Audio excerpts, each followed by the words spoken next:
Recording in progress. or meditation.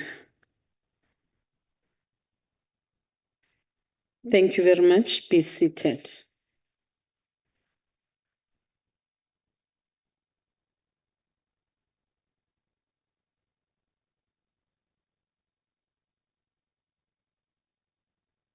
Point of order, Chair. Yes, Honorable Badenhorst. Thank you, Chair. I rise on Rule 35.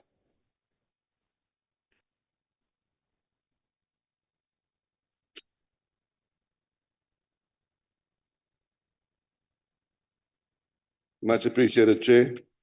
Chair, Rule 35 clearly states that you are the responsible person for determining the starting times of this House. And at 5 o'clock this morning, we all got an email to say that this session will start at 9:30 this morning. And we are now starting at 10 o'clock without any explanation to the honourable members in the House why we are being delayed by half an hour. So I'd just like to know if there's a particular reason why two different messages went out. Thank you, Chair. No, thank you very much, Honorable Badenhorst. I'm sure Honorable Badenhorst, when we adjourned last night, I remember you were not in the House then. We officially announced that the sitting will start at 10. That's what we were told as early as morning yesterday, that we're starting at 10 until 18 hours in the evening. Hence, we are here starting the sitting just in time. Thank you.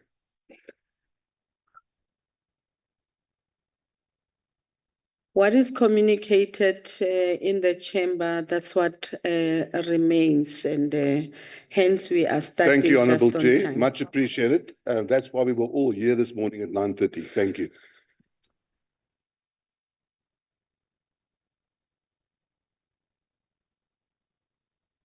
Chairperson. Order, honourable members. Is there someone who wants to say something before we start? Yes, It's it's Okay. Werner Gericke. Okay. You're raising on, Honourable Gericke? Also on 35, Rule 35. Yes, can you speak, Honourable Gericke? Yes, you, Chairperson,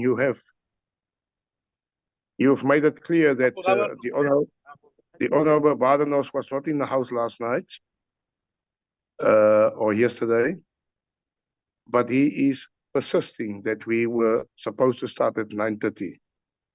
I think you must rule him out of order. He's holding up all the activities of this House every time he's doing this. Thank you very much. Honourable Gericke, I think we've ruled on that matter. In fact, it was a matter of clarity. We were officially seated here yesterday, and accordingly an announcement was made, and that's what stands. And we've started just on time. Thank you. Can we then proceed with the business of the day?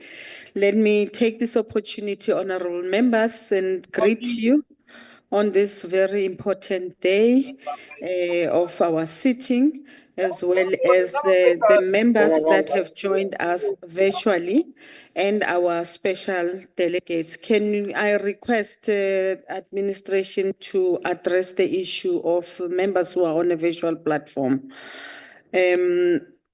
We want to welcome even our special delegates to the sitting of today.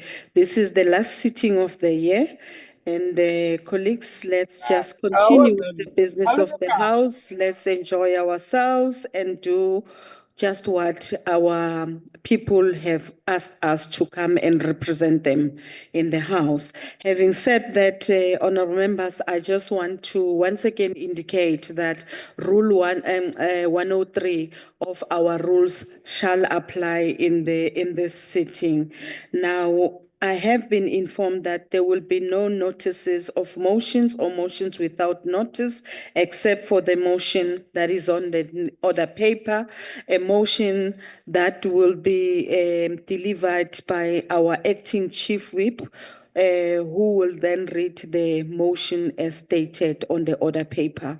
I now afford the acting chief whip to read through the motion. Ke a leboga modulasetulo, batlhompegi, and all special delegates. Thank you.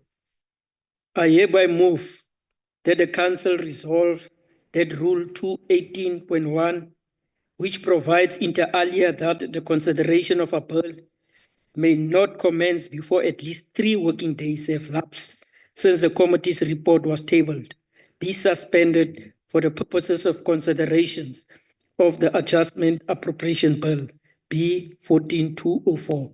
I hereby move. Thank you, Honorable Chair. Thank you very much, Honorable Chief Whip. I'm now proceeding to the voting on the motion. I shall put the question before the chamber, and the question is that the motion be agreed to. Before we proceed to the actual voting per province, I want to afford a province that would like to make a declaration in terms of Rule 86. You may do so. And I will get an indication through the show of hand. There's none. Thank you very much, honourable members. I'm now calling for heads of delegation to make an indication representing their provinces, whether they vote in favour of the declaration as read out by our acting chief whip or against or abstain. I will start with the province of Eastern Cape, Inkosi Nkononkonyane. Chairperson and honorable members, good morning. The Eastern Cape vote in support. Thank you very much, Ndabezitha. We are now moving to the province of Free State. Honorable Dlamini. Good morning, Honorable Chair and honorable members in the House. Free State vote in favor of the motion. Thank you very much, Honorable Dlamini. We are now moving to the province of Gauteng, Honorable Mananiso. Thank you, Chairperson and honorable members. Gauteng moves in support. Thank you very much, Honorable Mananiso. KZN through Honorable Bailey. Thank you, Chairperson. The province of KZN supports the Thank you very much. We're now moving to Limpopo, Honorable Mokwele. Thank you, Chairperson. Limpopo vote in favor. Thank you very much, Honorable Mokwele. Mpumalanga, Honorable Numalo. Thank you very much, Chair. My humble greetings to you and all the honorable members present here in Mpumalanga. We vote in favor. Thank you very much. I'm now moving to Northern Cape, Honorable Finis. Thank you, Chair. The Northern Cape vote in favor of the motion. Paya Danki. I'm now moving to Northwest, Honorable Sithole. Thank you very much, Chairperson. As Northwest, we support. Thank you very much. The last province being Western Cape, Honorable Badenhorst. Thank you, Chair. The Western Cape will abstain. Thank you very much. Honorable members, 8 provinces have voted in favor. 1 province has abstained, and as such, we declare the motion agreed to in terms of Section 65 of the Constitution. I thank you. We'll now proceed to the, there's Honorable Mulekwa on the platform. Can you mute? Can we please mute him or her? Honorable delegates, will now proceed to the first order of the day, which is the consideration of the report of the Select Committee on Appropriation as proposed division of revenue and the conditional grant allocation to province.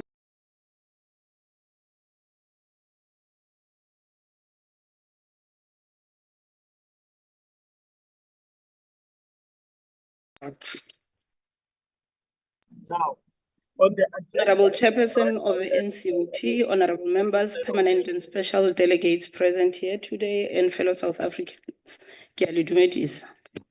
Honorable Chairperson, it is my privilege to table before the House the report on the proposed division of revenue and conditional grant allocations for provinces and the municipalities on behalf of the Select Committee on Appropriations. The report was adopted And we further noted the rejection of the report by the NCOP on the 10th of December 2024.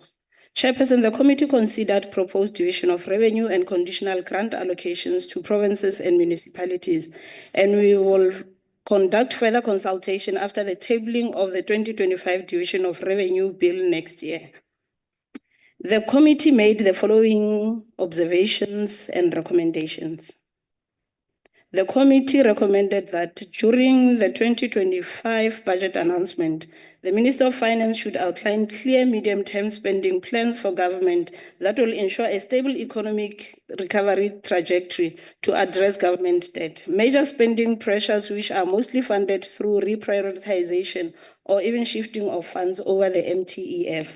Moreover, the National Treasury, together with the provincial treasuries, should put proper financial management systems in place to ensure that the proposed medium-term proposed allocations are spent according to approved plans and are closely monitored to realize much-needed inclusive economic growth to reduce unemployment, poverty, and inequality. While the committee acknowledges the impact of financial bailout to state-owned entities and inadequate economic growth, the Minister of Finance should, in the next budget, outline clear measures to address the fast-growing debt service cost, which is crowding out much-needed spending on service delivery programs aimed at addressing poverty, unemployment, and inequality over the MTEF. The National Treasury, together with the Department of Planning, Monitoring and Evaluation, should expedite the finalization of the midterm development framework process, which underpins both budget formulation and sector strategic imperatives. Further ensure that the perpetual misalignment between the state of the nation address and the budget is addressed. Parliament should monitor the progress in this regard. The Department of Basic Education, together with the provincial education departments, should ensure that sector development plans are clear to ensure that educational outcomes are improved and that the piloting of the nutrition program in the early childhood development and the introduction of mother tongue-based education are fully budgeted for and expedited into 2025. The National Treasury, together with the Department of Basic Education, should ensure that the proposed allocation for basic education are prioritized to address the challenges of infrastructure backlogs and overcrowding over the MTEF, especially given that there is a need to ensure that vacant teaching posts are filled and they are protected. Furthermore, the Department of Basic Education should ensure that the adequate libraries and other facilities needed for schooling are built, especially in rural areas. The committee reiterates its previous recommendation that the Department of Health should fast-track the reintroduction of the State Liability Amendment Bill, which provide for periodic rather than once-off payments for claims, while also ensuring that far-reaching reforms for medical legal cases are implemented. We also recommended that in preparation for the national health insurance implementation, the sector should enhance health infrastructure and facility maintenance. The committee is of the view that maintenance of health facilities has been a challenge for the past years and should be addressed urgently. Given the lack of inclusive economic activities, poverty levels, unemployment, and inequality in the country, the duration of social relief of distress grants should be extended beyond the 31st of March 2025 as a temporary intervention, while National Treasury and Department of Social Development continue to investigate the most sustainable and responsible revenue mechanism to fund the mooted permanent universal basic income grant. The National Treasury should expedite the finalization of reforming the Metro Trading Services Grant to incentivize reforms to trading services and unlock additional infrastructure financing. Moreover, the National Treasury and the Department of Small Business Development should ensure that within 90 days after the adoption of this report by the House, a clear plan to support small businesses is developed and implemented to stimulate economic growth and address the rising youth unemployment. While acknowledging that bylaws regulating local spaza shops or local shops are the responsibility of local municipality, the committee calls on the Department of Small Business Development and other role players to intervene to address the increasing occurrences of food poisoning among learners from spaza shops, which are mostly owned by foreign nationals. The committee reiterates its previous recommendation that the National Treasury, together with the Department of Cooperative Governance and SALGA, should expedite the review of both provincial and local equitable share formulas to address the 17% funding gap in local government. Moreover, the committee believes that a proper review of local government transfers is necessary, especially of the vertical division of revenue. Considering the increasing number of dysfunctional and financially distressed municipalities, the factor of geography and rurality, and the nature of localities, to ensure proper equitable sharing of national raised revenue across the spheres of government. Whilst welcoming the finalization of the review of the conditional grant system and the resulting reforms, aiming to rationalize conditional grants and incorporate some into provincial equitable share over the MTEF period, the committee recommends that such reforms should bring about the much needed balance between the funding for the new and existing projects by making provision for both constructing new projects and maintaining or refurbishing existing ones.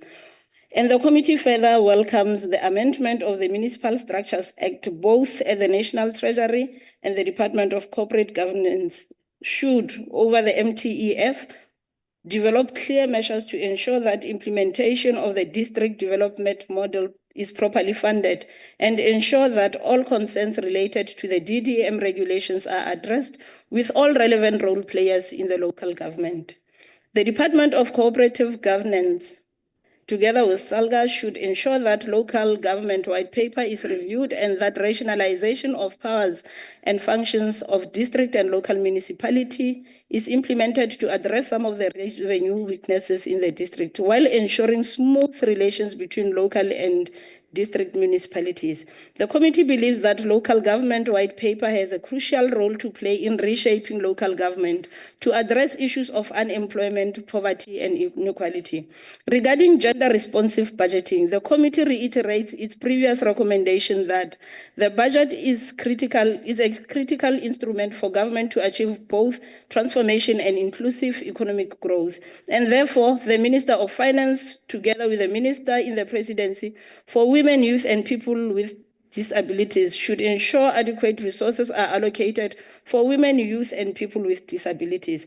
Furthermore, we should ensure that enough resources are earmarked and transferred to provinces for the implementation of the National Strategic Plan on Gender-Based Violence and Femicide, to help address the scourge of gender-based violence and to ensure proper mainstreaming of gender issues, including of LGBTQIA+ community. The National Treasury, together with provincial treasuries, should within 90 days of the adoption of the report by the House, ensure provinces develop closer plans, specific measures to find a way to enhance revenue generation mechanisms, to augment their equitable share allocations to address the funding challenges in the education and health sector. Further, the committee believes that quality of financial decisions made by provinces also impact on other provinces.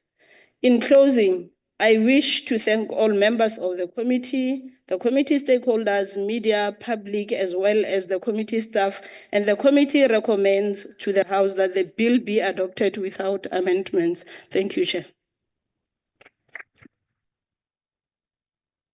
Thank you so much, Honorable Lekhwase.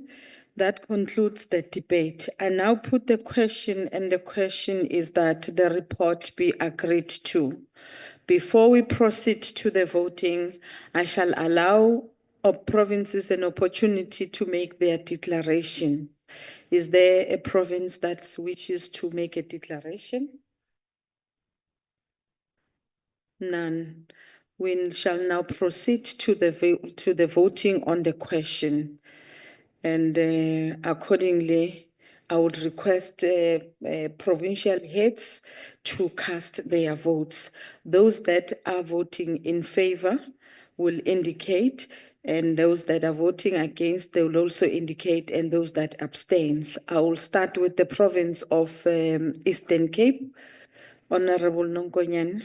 Chairperson and honorable members, the Eastern Cape is voting in favor. Thank you very much. The province of Free State. Honorable Chair, Free State vote in favor of the bill. Thank you very much, Gauteng. Thank you, Chair. Gauteng vote in favor of the support. Hoi, hoi. Thank you. KwaZulu-Natal. Chairperson, the province of KwaZulu-Natal votes in favor. Thank you very much. Limpopo. Chairperson, the province of Limpopo vote in favor. Thank you. Mpumalanga. Thank you very much, Chairperson. Mpumalanga vote in favor. Thank you so much. Northern Cape. Thank you, Chair. The Northern Cape votes in favor. Thank you so much. Northwest. Thank you, Chairperson. The Northwest vote in favor. Thank you very much. Western Cape. Chair, Western Cape will support. Thank you very much. All provinces accordingly, honourable members, they have voted in favor of the question. Thank you very much. Honourable delegates, before we proceed to the voting on the votes and the schedule to the adjustment appropriation bill, which we've got two schedules today, I wish to remind you of the following. Each delegate, including special delegates, has one vote. Delegates who wish to make a declaration of votes must use the raise hand functionality on the virtual platform, and delegates in the chamber should raise their hands. Once recognized, delegates shall state their name, the name of the party, and proceed with the declaration of vote. Where there is no call for a division, a vote shall be carried and we shall proceed to the next vote. Where a party wishes to object to a vote, that objection shall be noted and there will be no need for a division.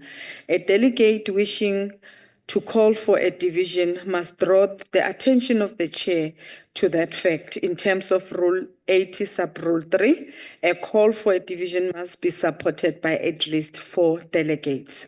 In accordance with Rule 81, when a division has been called, delegates who are outside the virtual platform and outside the chamber will be given, in respect of the first vote, 3 minutes to join the House and 15 seconds in respect of the votes thereafter. No delegates shall be allowed to access the House whilst voting is in progress. Once the question is put, delegates on the virtual platform who wish to cast their votes must do so by raising their hand button. Delegates in the chamber should raise their hands. Delegates must keep their hands raised until voting closes. Procedural staff shall tally the votes. The host of the virtual platform shall lower all hands on the virtual platform after every vote. In the event of the division and for the purposes of accurate minutes of the House, delegates in the chamber are therefore requested to state their full names when voting during the division. This will only be applicable for the first division. If the delegate is disconnected from the virtual platform whilst voting takes place, the vote of the delegate shall be ascertained thereafter and the records shall be amended accordingly. Having said that, Honourable Delegate, I'm now moving to the second order of the day, which is the consideration of votes and schedule on adjustment appropriation bill. I now put vote 1, the Presidency. I have been informed that the following parties would like to make declarations of vote in terms of Rule 78. Honorable Makesini from EFF. Thanks, Chairperson. The Economic Freedom Fighters reject the budget of the Presidency. We reject the budget presented before us as it failed to address the pressing needs of our people, and it insists on perpetuated inefficiency of bureaucratic state that serve the elite while they neglecting the majority. The EFF has long declared that Mr. Ramaphosa has failed to lead South Africa effectively. All spheres of South African society are in the state of decline due to his absence of leadership. Our rejection is therefore grounded based on the failure to advance the economic transformation And to this bill prioritize administrative function and redundant oversight mechanism rather than tackling the system of issues of inequality, poverty, and unemployment. The allocation of resources towards the abstract policy, research services without a clear measurable outcomes for the working class reflect the government that is out of touch with the reality on the ground. This bill provides no direction mechanism for alleviation of poverty, restoring the dignity to the landless, or empowering our community. This is an approach which it failed the revolutionary mandate for which our people fought for. The EFF demand the policies that place economic freedom, land redistribution, industrialization of the center of the national priorities. And we will not endorse any legislation to continue to pay that to the interest of the few in the expense of the masses. As chairperson, as the EFF, once again, reiterated that Mr. Ramaphosa must resign now. We are shulakala. And we call for the rejection of this bill is entirely, and we demand introduction of policies that reflect bold and uncompromised commitment of the justice and social transformation. This instead is rooted in our unwavering commitment to the liberation of our people. I thank you, Chair. I'm now calling the African National Congress in the name of Honorable Mananiso. Thank you, Honorable Chairperson. The ANC support adjustment appropriation of vote 1 of the presidency is focused on strengthening and the functioning of the president and deputy president, and further supports the training of cabinet members to utilize the e-cabinet system, which seeks to enhance the functioning and effectiveness of the cabinet. The presidency is entrusted with the mandate of translating the electoral mandate into a program of government, and its ability to coordinate is critical. The adjustment appropriation allocates funds for the remuneration of the president and the deputy president. In keeping with the required adjustment, overall, the presidency has received an additional allocation of 7.6 million for executive support. The presidency is responding to a number of global, continental, and domestic challenges. I hope my Kesini is noting this, which are part of our commitment to create a better world and better Africa. The presidency is also driving critical initiatives which seek to attract investment in the country and implement regulatory reforms, which enhance economic growth and job creation. The ANC is awaiting the finalization of the medium-term development plan, which should outline the strategic objectives and deliverables of the 7th administration of an ANC-led government of national unity. We are confident that with the presidency working with social partners such as arms of the state, civil society, business, labor, and other institutions, solutions to the challenges impacting our society will be found.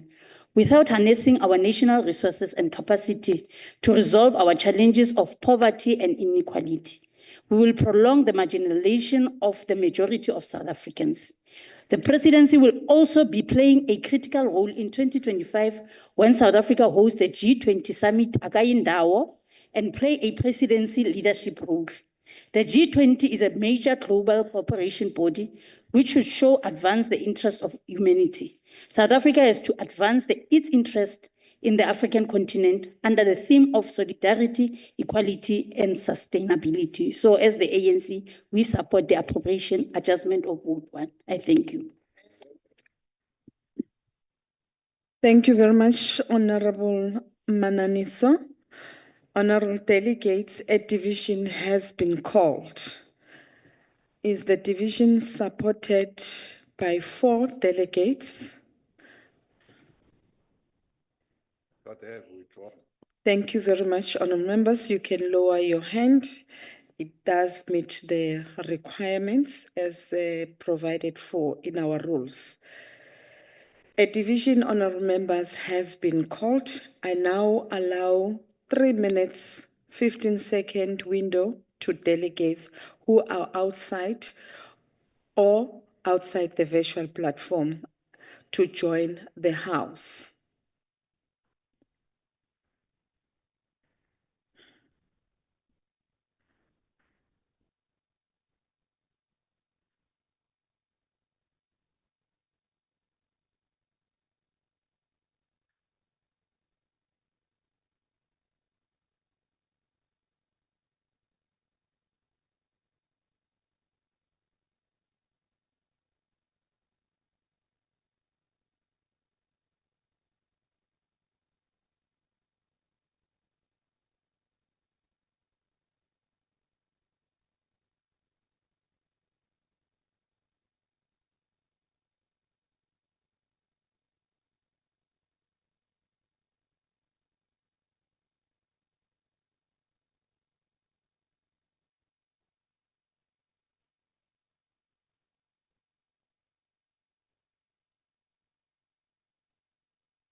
Can I ascertain, honorable members, that everyone is in the house? Are we happy with that? And also those that are on virtual platform are there.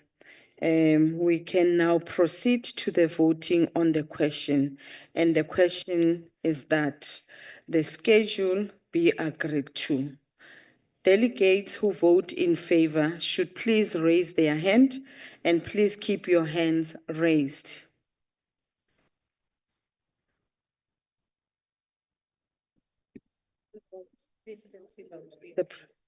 Pardon?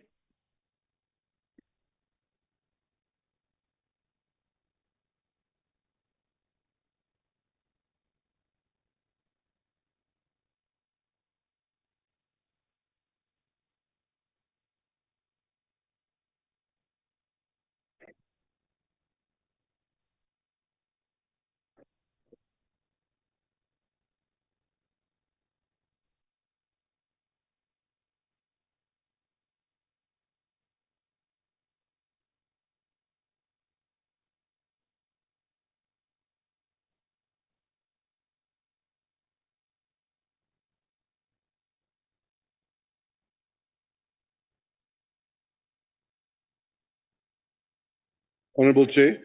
Honorable members, we are on vote 1 of the presidency. That's what we are voting for.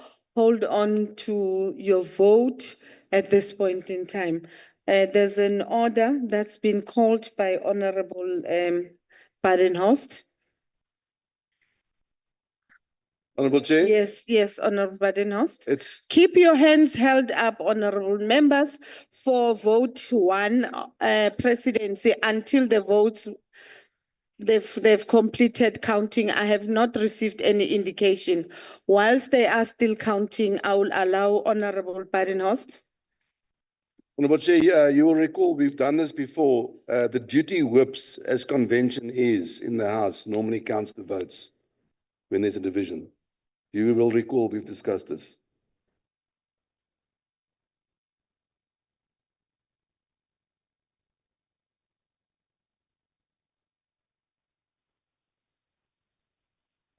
Okay, the front desk, honorable members, will count and tally the votes for us, both the votes for those that are in the chamber, as well as those that are on virtual platform.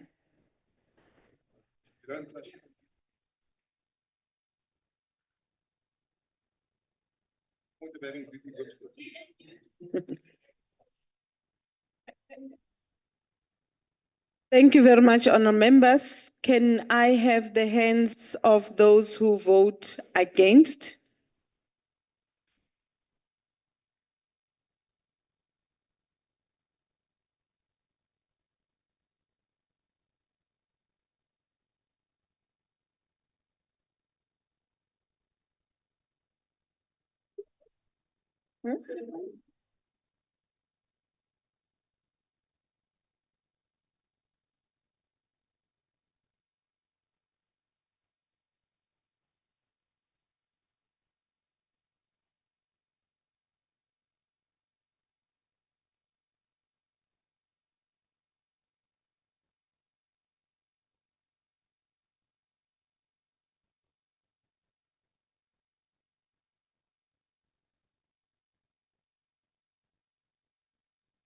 Honourable members, I note what Honourable Badenhorst is saying, but there's no rule that really speaks to that. Now, there might have been a convention that may not have been known to myself, and accordingly, I've made a determination that the front table will count. Obviously, the whips are also equally observing the votes as they are cast. So there's no Chairperson. difference. All of us, we can see what is happening here, and accordingly, the vote is Chairperson. proceeding as such. So we can Chairperson. reconcile the numbers and see if they tally, if that is an issue. And therefore, let's just proceed. If Chairperson. those that I will get an indication whether that has been concluded by the front table. But for now, we are proceeding. The front table will indicate as such. Please keep your hands raised until I indicate, honorable members.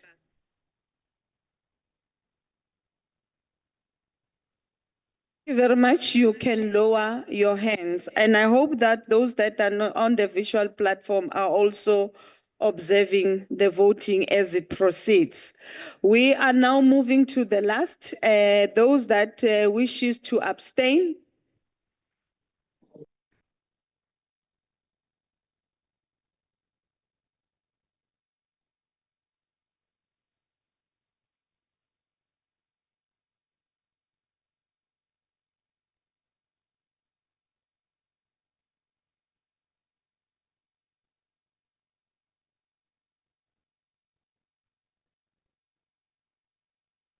Can I confirm the vote of Honorable Mokoena as abstainers?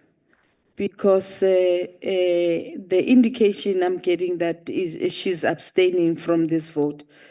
Is that the case, Honorable Mokoena? Thank you, Chair. No, Chair, I had actually voted against, so I just failed to lower my hand in time. Sorry. Oh, please Apologies. lower your hand. Yes, thank you very much. Okay, that then brings us to the end of this vote, and I will await the front table to tally the numbers and accordingly pronounce to the House.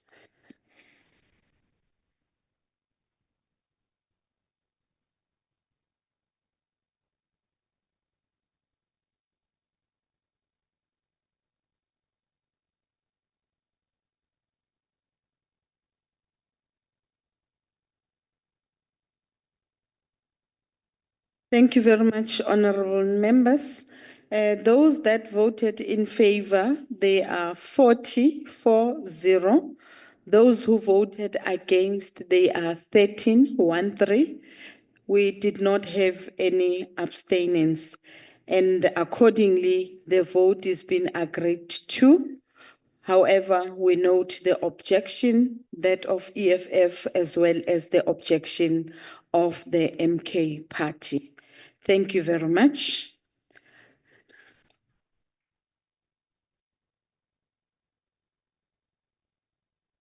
I now want to put the second vote, which is vote number 3, cooperative governance.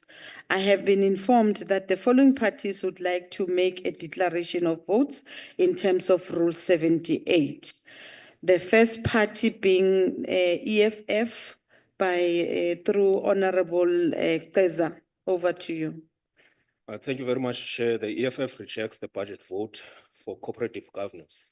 We reject the budget of a department whose main source of revenue for municipalities is rates and taxes paid by property owners and consumers of municipal services. However, this method is out of touch with the realities such as unemployment, poverty, and inequalities. The EFF also notes with great concern the glaring issue of unequal division of revenue raised nationally to province and local municipalities. And we are opposed to the idea that local municipalities who are at the coalface of services are the ones who should bear the brunt of a strained fiscal decentralization. This mainly because the vast majority of our municipalities are rural and do not have an economy to speak of and are trapped in their state of rurality of development, and therefore call for the revenue system to be revived. We also reject the budget of a department which fails to conduct thorough consultation and participation of communities in matters that affect them. As there currently exist problems of skills verification in municipalities, and thus a need for cooperation between departments in developing public service skills audit methodology framework and guidelines for compiling organization-specific competency framework in line with line departments. The repetition of tried and failed approach of painful austerity budget cuts cannot resolve the glaring trappings and stifle on service delivery. Instead, it further undermines the capacity of the state to provide the quality of public services desperately needed by communities. Our society depends upon a well-functioning public service, frontline services that have been worsened and weakened by budget cuts. We reject this report. Thank you very much. Thank you, Honorable Keza. Honorable Priet. Sorry, Madam Chairperson, I just need to open it.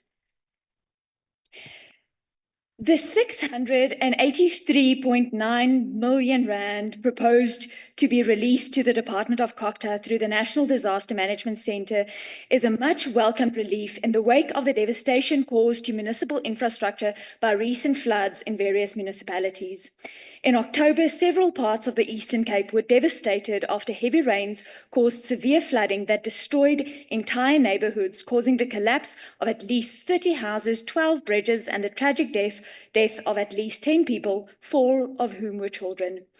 Though the funds are much needed to relieve the severe damage to the infrastructure, it is concerning to note how many individual groups and organizations have made the consistent and verifiable claim that the severity of the impact of these rains are almost entirely man-made due to drastic lack of drainage systems and poor town planning.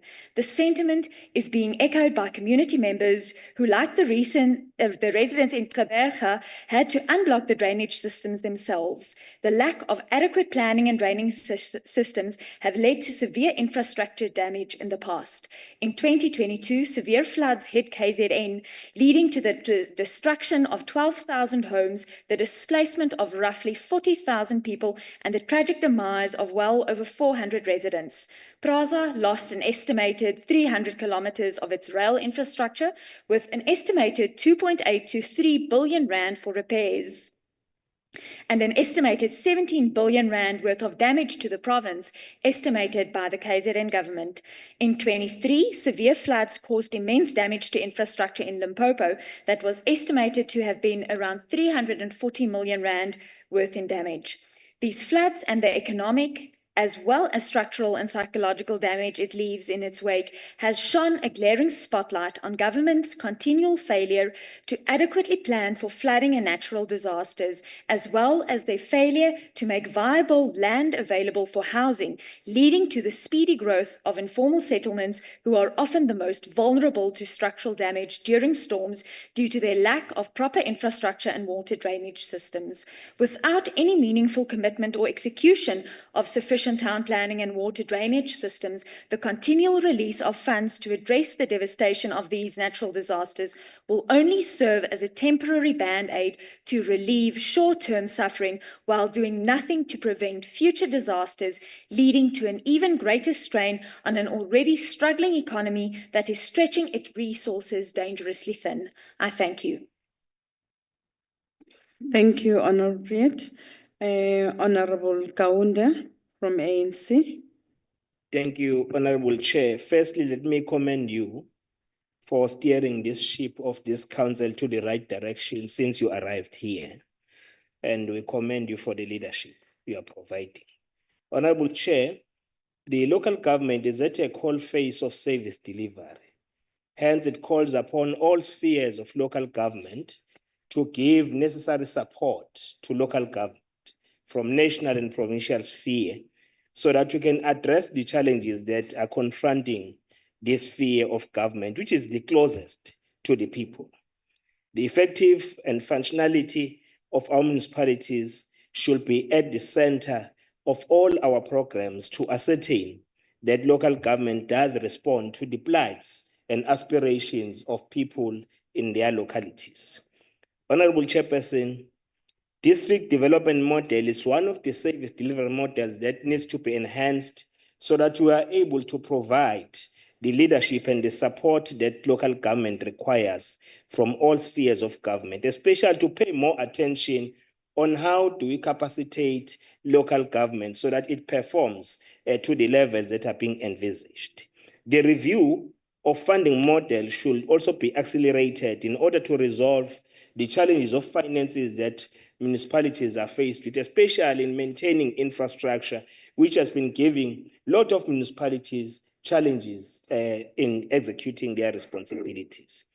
Honorable Chairperson, an emerging risk which requires our consistent investment is developing disaster resistance and management capacity so that the issues of adaptation and mitigation are put to the center of our program so that we become more responsive whenever our provinces and municipalities are confronted with disaster.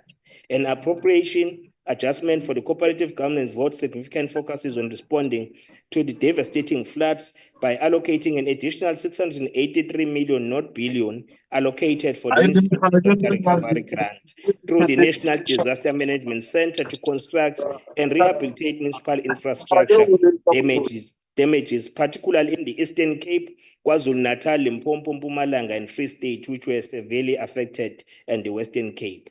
In some of the flood disasters, properties were damaged due to spatial location, which then calls upon all of us, especially to put more emphasis on how municipalities are dealing with the issues of spatial development frameworks so that they draw into action also the rural areas and informal settlement and township so that they are also being incorporated in those plans so that people do not build their structures in the wetlands, which then have some implications whenever these disasters visit us. The ANC, which we are leading and we are representing here, supports the adjustment appropriation budget to support affected households and communities. I submit, Honorable Chairperson. Thank you very much, Honorable Kaunda. The vote is agreed to, and with the noting of 2 objections from EFF as well as MK Party. We are now proceeding to the next vote, which is vote 4. Governance, Communication and Information System. And accordingly, there aren't any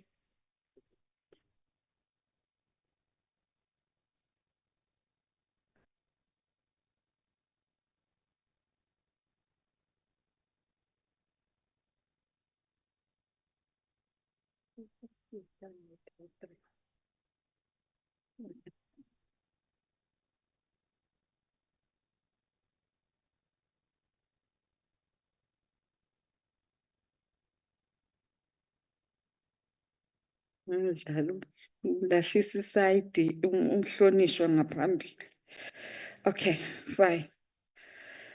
As I've indicated that we are on vote 4, the Government Communication and Information System.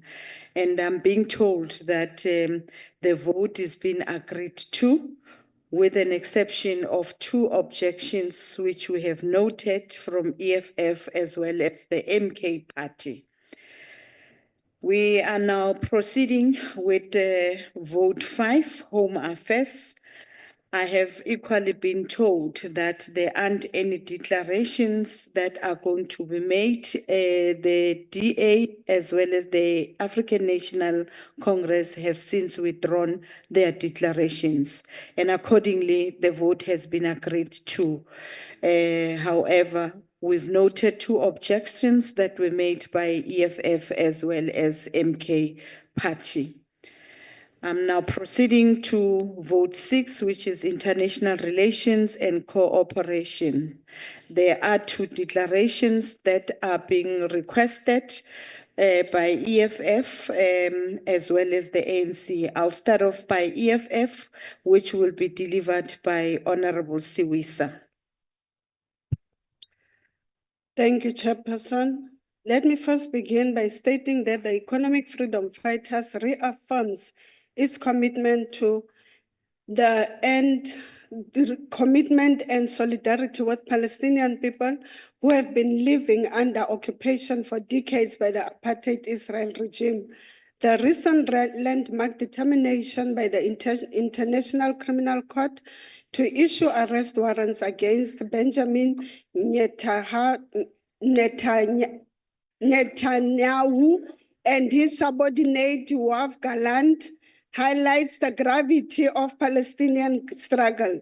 Furthermore, by declaring Israel occupation of Gaza, the West Bank and East Jerusalem as unlawful, the International Court of Justice reaffirmed the illegality of annexation, settlements, and apartheid policies and practices under international laws. These rulings serve as historic moral and legal directives for the global community to act decisively in ending Palestinian suffering. Chairperson, the EFF rejects the budget vote for the Department of International Relations and Cooperation, which carries with its responsibility to develop and promote the country's foreign policies.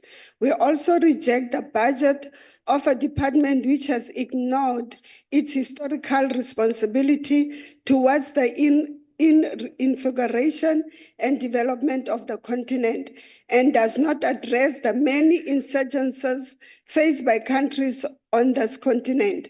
The department makes us vulnerable to imperialist agendas compromising the autonomy of this country, as it is our firm belief that our foreign policies must be anchored on the fundamental values of our own nation and not be dictated by the imperial West. We reject this vote. Thank you. Thank you, Honorable Suisa. The next honorable member is the Honorable Mananiso. You have 3 minutes. This is on vote 6, International Relations and Cooperation. Thank you, Deputy Chairperson. The African National Congress support the Adjustment Appropriation Bill B14 2024 for the Department of International Relations and Cooperation. This allocation is essential for enhancing South African role in global diplomacy and fostering stronger international partnership. The department has made commendable strides in advancing South African foreign policy, promoting peace and enhancing regional integration. Continued efforts to improve financial controls, modernize IT system, and fill key vacancies at missions abroad will only further strengthen the department capacity. We also support the ongoing collaboration between National Treasury and the department to manage exchange rate impacts, ensuring that South Africa international engagements remain strong and resilient. EFF. This allocation will help the department continue to represent South Africa with dedication, foster meaningful global partnership, and support sustainable development worldwide. I thank you.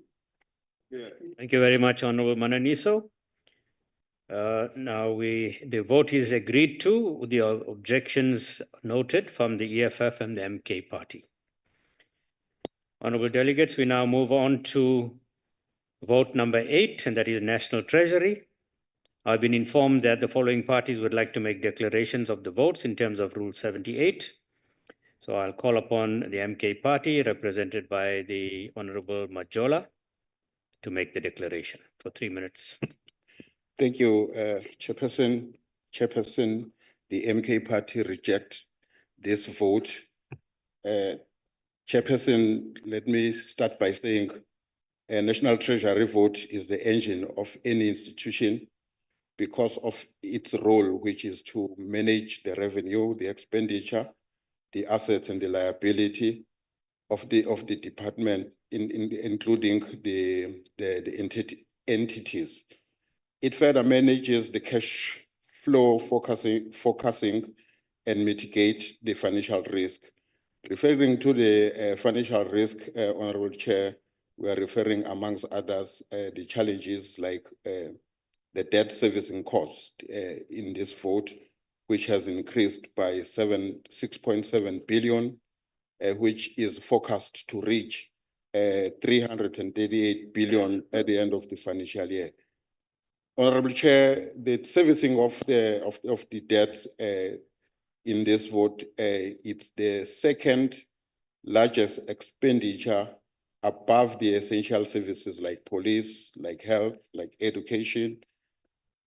We propose that, Honorable Chair, we should give a strong support to SARS, and we allocate more additional funds to strengthen its revenue collection, and we further propose that we reduce wasteful, irregular fruitless expenditures. We are further concerned, Honorable Chair, about the alignment between the 2024 to 2029 MTDP, the NDP 2020, and this adjustment. We propose that we benchmark with the successful countries within the BRICS, and then we, in particular, China and India, because we can see that their economy and their financial management is producing fruits, as we have seen with regards to their economic outlook. They've increased by 4.9% compared to our lousy 1.1%. Chairperson, we noted from the report that we proposed the extension of the SDR grant with the intention of introducing the other one, which will be a substitute. Chairperson, our proposal is different between the beneficiaries of the SDR grant, the people who are between 18 and 59, and then importantly, which are unemployed. Therefore, our proposal, Chairperson, is that instead of spending— Thank you very much, Honorable Majola. Your grant, time has expired. We create jobs. Thank you very much. We object to the thank you. Thank you. Now we call upon the member from the ANC, the Honorable Ndlovu. You have 3 minutes. Thanks, Honorable House Deputy Chair. The National Treasury is responsible for the macroeconomic policy of our country. And through coordinating fiscal and monetary policy, the National Treasury advances its objective of advancing inclusive economic growth and financial sustainability. Since the 2009 global financial crisis, South Africa has experienced a low economic growth trajectory with a rising debt to GDP ratio, which reflect an imbalance in the ability of the economy to generate the required national revenue to meet our budget objective. Honorable House Deputy Chair, pose the counter-cyclical financial policy to respond to the impact of the global financial crisis. Over the past 10 years, government has implemented a fiscal consolidation policy framework to lower the debt burden of the country to a sustainable path sustainable path that doesn't impact the capacity to grow the economy. In its medium-term budget policy statement, the National Treasury seeks to achieve the objective of our macroeconomic policy.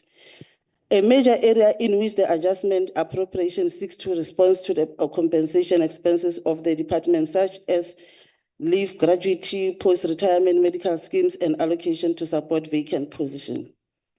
The prioritization of filling vacancies is an important area as it strengthens the capacity of the Department on implementation policy. To respond to the risk posed by the department sustainability of the country, the National Treasury needs to implement various fiscal and monetary policy instruments, such as strengthening the taxation system and considering increasing tax collection, particularly wealth-related taxes. As the cost of debt declines due to an improving country credit risk assessment, the restructuring of debt and refinancing should be a key instrument to lower the debt cost. The SARS can further alleviate the debt burden. The ANC welcomed the progress and second phase plans of Operation Vulindlela, which should contribute to improving conditions for economic growth and job creation. By so saying, Honorable House Deputy Chair, the ANC support vote 8. And we also note the objection from MKP. Thanks. Thank you very much, Honorable Ndlovu. The vote is agreed to, and we note the objections of the EFF and the MK party. Honorable delegates, we now move on to vote 9, planning, monitoring, and evaluation. This vote is agreed to. There were no declarations, and we note the objections of the EFF and the MK party. We move on to vote number 10, public enterprises. The vote is agreed to. There were no declarations, and the objections of the EFF and MK party are noted. We now move on to vote 11, Public Service and Administration. I have been informed that the following parties would like to make declarations of vote in terms of Rule 78. Now call upon the Honorable Peter from the UDM to make his declaration for 3 minutes. Honorable Peter. Thank you, Chair. Our nation stands at a critical crossroad. Throughout government departments and municipalities, the devastating impact of incompetence, mismanagement, and failed administrative and financial system has become undeniable. The failures have directly caused the breakdown of essential services, leaving millions of South Africans to endure unnecessary hardship. The Directive of Human Resources Management and Development of Public Service Professionalization, Volume 1, provides a vital framework for addressing these deep-rooted challenges. By prioritizing merit-based appointments, skill development, and unwavering accountability, we can lay the groundwork for a public service that is ethical, efficient, and capable of delivering high-quality service to all citizens. This is a clarion call to the professionals of South Africa across all fields. This is your moment to make a difference. Your country urgently needs your expertise to rebuild what has been broken. We call upon patriots to step forward and serve in the public sector, not for personal gain, but for the future and well-being of our people. Honorable members, it is imperative that we move swiftly to fully implement the public service professionalization framework. Let us restore integrity, efficiency, and trust in our public service. Together we can rise to this challenge and build a public service that reflects the true potential of our great nation. I thank you. Thank you very much, Honorable Peter. I now move on to the Honorable Mabibo from the ANC. You have 3 minutes. Thank you, Deputy House Chairperson. The mandate of public service and administration is to lead the modernization of the public service through a generally applicable framework of norms and standards to improve service delivery. One of the critical policy priorities of the ANC is the building of an ethical and capable developmental state which can effectively provide services and meet the constitutional imperatives of creating a better life for all. The ANC government has introduced the professionalization of framework to address challenges impacting public administration. The Department of Public Service and Administration, which its entities, the Public Service Commission and the National School of Government, are supporting state organs to implement professionalizations to develop a meritocratic practice and continually skilled workers. Key enabling legislation to institutionalize the professionalization framework objective is currently before the National Assembly, which is considering Public Service Commission Bill, which expands the scope of the Commission to cover local government, which will improve compliance with recruitment and other critical processes, which have an impact on building human resources capacity. The National Council of Provinces is considering the Public Administration Amendment Bill and the Public Service Amendment Bill, which all seeks to strengthen public service accountability and coordination.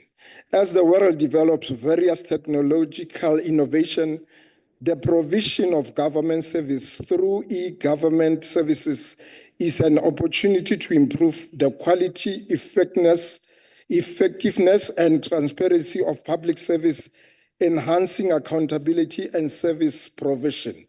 The ANC supports the adjustment appropriation, which largely seeks to allocate funds for leave gratuities and allocates funds for business services consultation. A capable developmental state is required to tackle inequality and poverty. And the public service is a critical element of our national imperatives. As the ANC, we support. Thank you, Chairperson. Thank you very much, Honorable Mabebo. The vote is agreed to, and we note the objections of the EFF and MK party. Honorable delegates, I now put vote 12, Public Service Commission. There is no declarations. The vote is agreed to, and noting the objections of the EFF and the MK party. We now move on to vote 13, Public Works and Infrastructure. I've been informed that the following parties would like to make declarations of vote in terms of Rule 78. I therefore call upon the Honorable Peter from the UDM to make his declaration for 3 minutes. Honorable Peter. Thank you, Chair.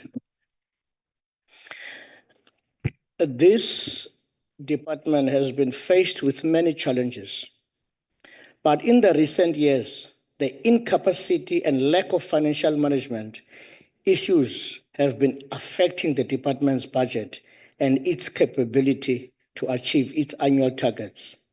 The UDM is concerned that an important department which manages all government buildings lacks adequate mechanisms for developing pricing strategies. And because of this, the department has been paying for anything at the highest price, irrespective of other alternative lowest market related prices for similar goods and services. Honorable members, this department manages billions of rands as part of its annual budget, but it has been plagued by corruption and unethical officials. We are concerned that the department has been hacked for at least 3 times this year, and government funds were lost, resulting to service providers not being paid on time and some not being paid at all. The department has been suffocating many SMMEs, limiting growth to many and preventing them from becoming successful businesses, which is quite an opposite of what the department should be doing. This department needs a robust monitoring and evaluation through effective oversights to ensure that they develop reasonable pricing strategies and advance the ICT to end the regular hacks. Moreover, the department should implement consequence management to hold accountable all the officials who are implicated on any financial misconduct. I thank you, Chair. Thank you very much, Honorable Peter. We now move on to the DA, the Honorable Badenost, for the 3 minutes. Thank you, Honorable Chair. And I cannot agree more with Honorable Peter that this department in the 2023 financial year had spent 92% of its budget and yet only achieved 51% of its targets. And that's why it's encouraging to see that this department now has a Democratic Alliance minister that has taken over this department, and it's already made sure that no ministers get houses, deputy ministers get new houses, has made sure that every single cent that that department is responsible for is accountable. It launched a probe this morning, to check out the 800 million rand potential fraud that was going to take place with regards to oxygen plants for hospitals across the country. This minister has also started the contractor selection aligned project to ensure that a new system of recorded tender evaluation processes will be implemented. Yes, Honourable Member, a dedicated contract management unit will from now on monitor contractor performance, ensuring adherence to timelines and to budgets. Along with the Council for Built Environment, he's also empowered to set and enforce mandatory sector standards. Mandatory registration of all practitioners in the built environment will ensure accountability and improve the quality of public infrastructure projects. Indeed, payment protocols will be enforced to ensure client departments meet financial obligations promptly. And the 14 billion rand that is owed to this department by client departments in the same government will be taken to task to pay the money that they owe this department. The recruitment drive will be aimed at bringing experienced engineers, project managers, and construction specialists back into the public service to ensure that this minister lives up to his promise to turn this country into a building site. Thank you very much. Thank you very much, Honorable Barnos. We now move on to the ANC, the Honorable Lekotse. You have 3 minutes. Thank you very much, Honorable Deputy House Chair. The ANC supports budget vote 13 on public works and infrastructure as well as the appropriations bill.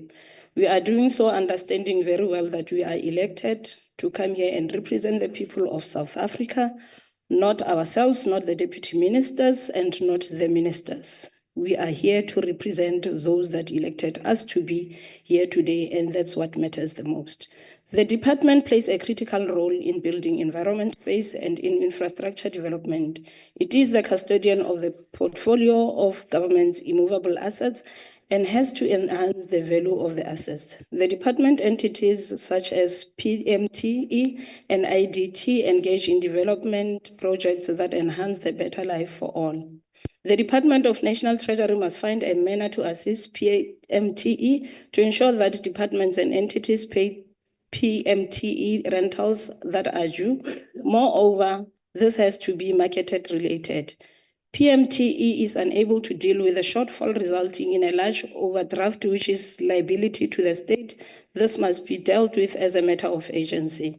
The department had a budget cut of some 3.6 billion in the EPWP, which is a critical program aimed at combating poverty, inequality, and unemployment. The EPWP program sought to employ people who will not be able to find formal employment due to lack of skills. We hope that the department will utilize the budget cut and raise funding through SETAs and other agencies to make up for the shortfall of funding through expanding the artisanal program, which is skills and job orientated. Property maintenance occurs to enhance the value of the government property portfolio. In this financial year, further progress is expected to complete the asset register. Our critical support for this budget vote and appropriation bill is that the work of the departments must improve to benefit the provinces and communities. We will perform critical oversight over the work of the department and its entities. I submit, Chair. Thank you very much, Honorable Legwatse. The vote is now agreed to, and we note the objections of the EFF and MK party. Honorable delegates, we now move on to vote 14, that is Statistics South Africa. This vote is agreed to as there were no objections. There were no declarations. The objections of the EFF and the MK party are noted. We then move on to vote 15, Traditional Affairs. The vote is agreed to, and noting the objections of the EFF and the MK party. I now put vote 16, Basic Education, before the House. I've been informed that the following parties would like to make declarations of vote in terms of Rule 78. I therefore call upon the EFF, the Honorable Chirwa Mpongose, to make a declaration for 3 minutes. I thank you, Chairperson. Please allow me to continue without the video. I've got connectivity issues. I don't know if I'm audible in the House. Yes, you are audible. Continue. Thank you so much. South Africa's education system needs systemic changes. It is fundamentally worrying that the very fiber of this department is rooted on corruption in all areas pertaining to development and transformation. 30 years into the supposed democratic dispensation, our education system is still premised on a two-tier system that was inherited from the black-hating apartheid regime. It is primarily Black children that don't have access to early childhood development. It is still Black children who suffer from multi-layered poverty that has direct impact on their development, growth, and academic prowess. This department continues to fail to answer the damning question of how it will resolve 70% of our children under the age of 5 being chronically stunted and thus unable to develop like their peers who are favored by the economic divide. This department fails to account for children who have left the schooling system despite having archived access to their addresses and family backgrounds. This department continues to ache in ensuring that a variety of sporting codes are granted to previously disadvantaged schools as per the design of the apartheid regime. This department continues to have pit latrines in neglected communities that not only take away the right to dignity of our pupils, but remain a health hazard that possess history of fatality in our schoolyards. We pay rent to private owners of land who stand at the door of all our transformation efforts, mirrored in the contestation of the Bila Bill that seeks to undo the justice or the injustice imminent in our education system. When comrades in the government of national unity and corruption see our schools they see an opportunity to eat. The rot is never dealt with decisively, even for the benefit of our nation. We have provided a long list of solutions to this House that remain unentertained by the government of the day. Our rejection is premised on the government's rejection to implement systemic change that will see our nation grow through the future of this country, our children. I thank you, Chairperson. Thank you. Thank you very much, Honorable Chirwa Mpongose. We now move on to the MK Party. The Honorable Noble, you have 3 minutes.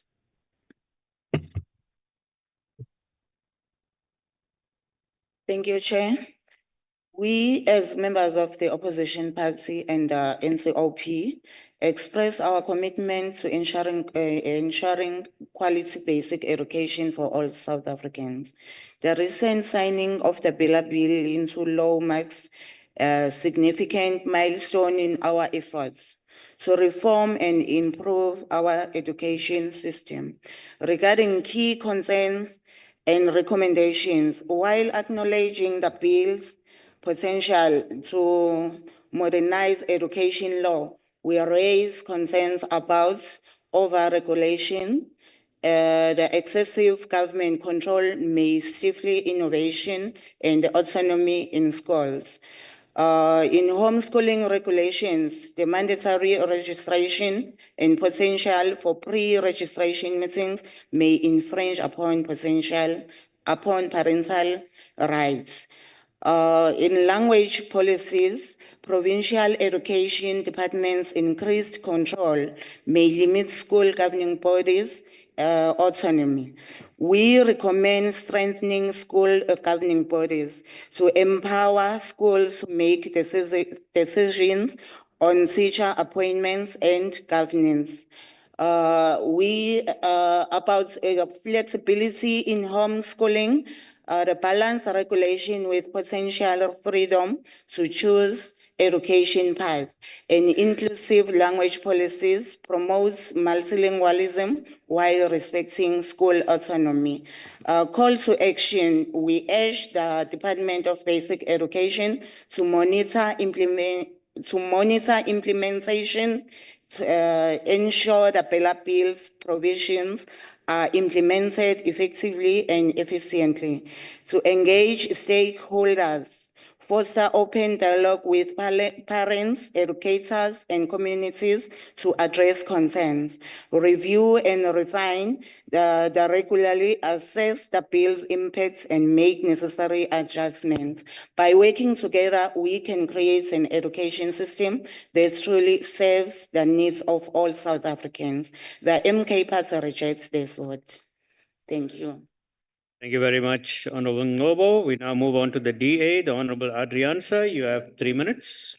Thank you, Honorable Chairperson. I stand here today in defense of the Basic Education Department, whose dedication to education and student safety is unwavering.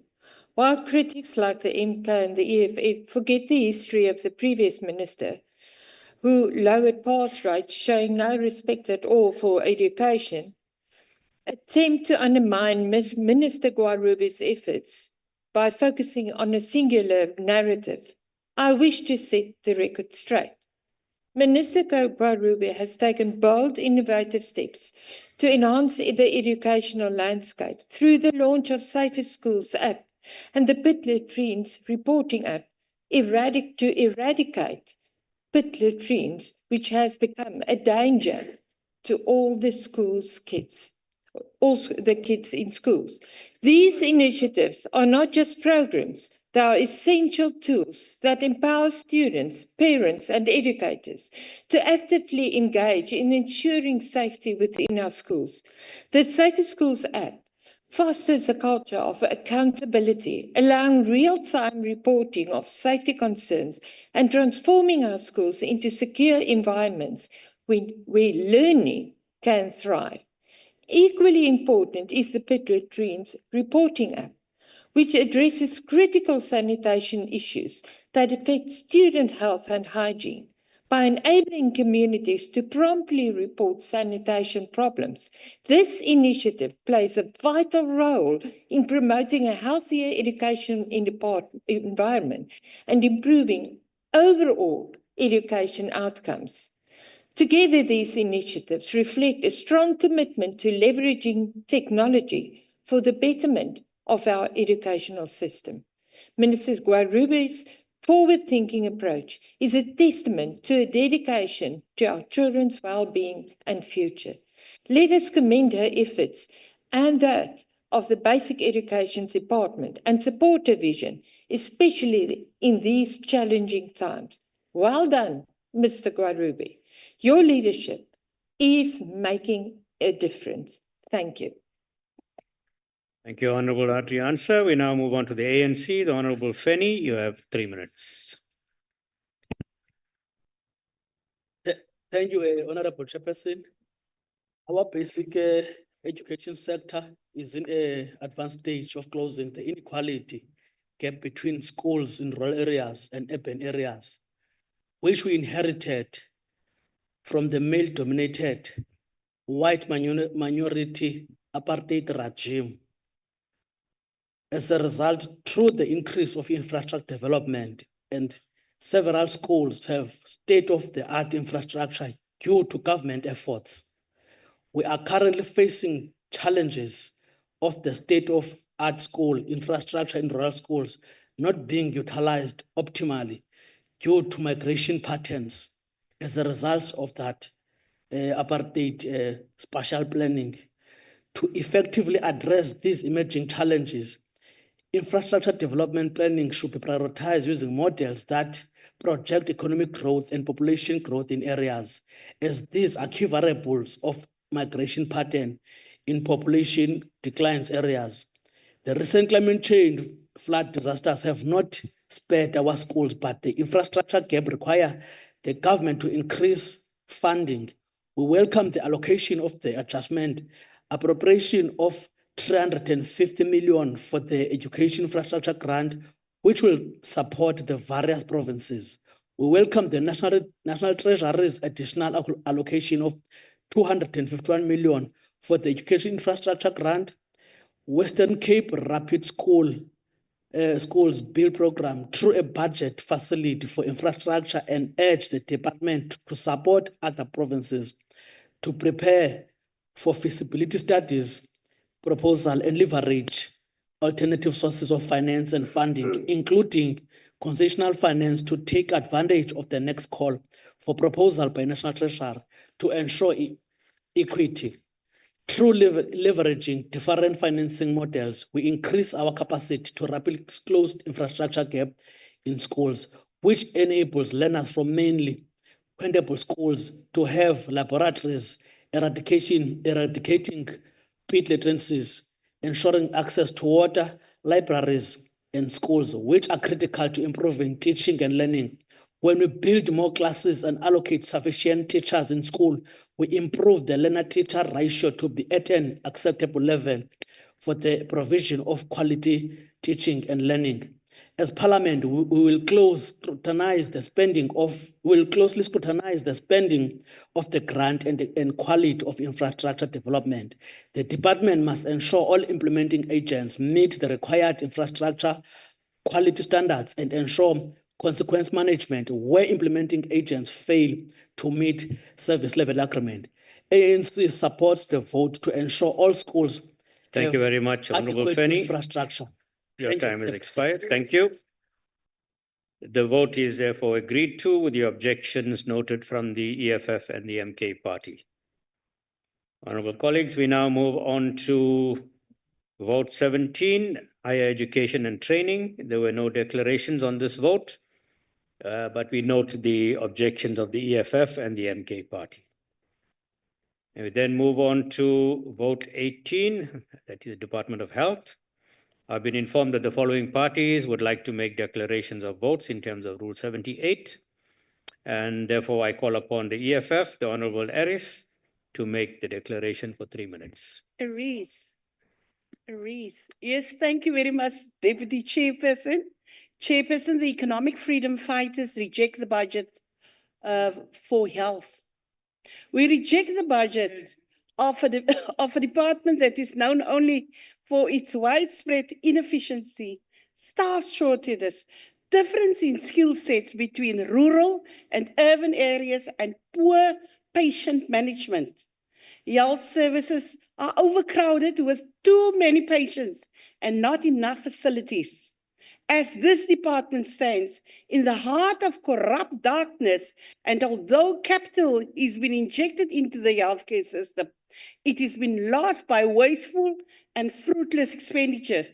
Chairperson, it is also concerning to note how only 1,507 out of the 3,152 clinics meet the standards of an ideal clinic, leaving nearly half of these vital facilities unable to deliver essential services due to poor infrastructure, inadequate staffing, and a lack of support services. And as a result, our people will still wait in long queues for hours on end at state hospitals to be assisted. This, while many of these facilities have poor stock control and management of medicine and supplies, and emergency trolleys not only have the sufficient stock to restock those trolleys on a daily basis. South African public healthcare is on the brink of collapse, as more than 500 facilities still have asbestos, a known health hazard that can cause several types of cancers, broken infrastructure, inadequate ventilation, non-functional bathrooms, and poor maintained health facilities. Grounds are still the order of the day. We also reject the department which brought us the NHI bill. All systematic challenges face public healthcare and instead outsource healthcare to the private sector. As the EFF, we would once again like to take this opportunity Point of order, to reinstate that clinics must Point be of open order. 24 hours a day. Sorry, Honorable Member. Our people can receive adequate health Member, care. could you take your seat? What's your point of order, Honorable Teza? I rise in terms of Rule 68.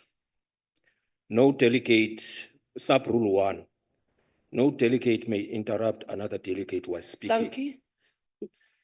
I mean, farmer is sitting right there. It's totally unethical. No, thank you very much. I noted that, and I will call Honorable Farmer to order. Chairperson is disturbing. I must Honorable actually Harris, start my please speech continue. over. I must start my speech actually over again because he did interrupt Please me. continue from where you stopped, Honorable Harris. School seem like still, Jay. Government-funded clinics must be open around the clock, and anything less than this is an infringement of people's Point of order, Chair. constitutional right. Point of order, Chair. Honorable Farmer, what point are you On standing? which rule, Farmer? I rise on Rule 62. No delegate may refer to any delegate by his or her first name or names only.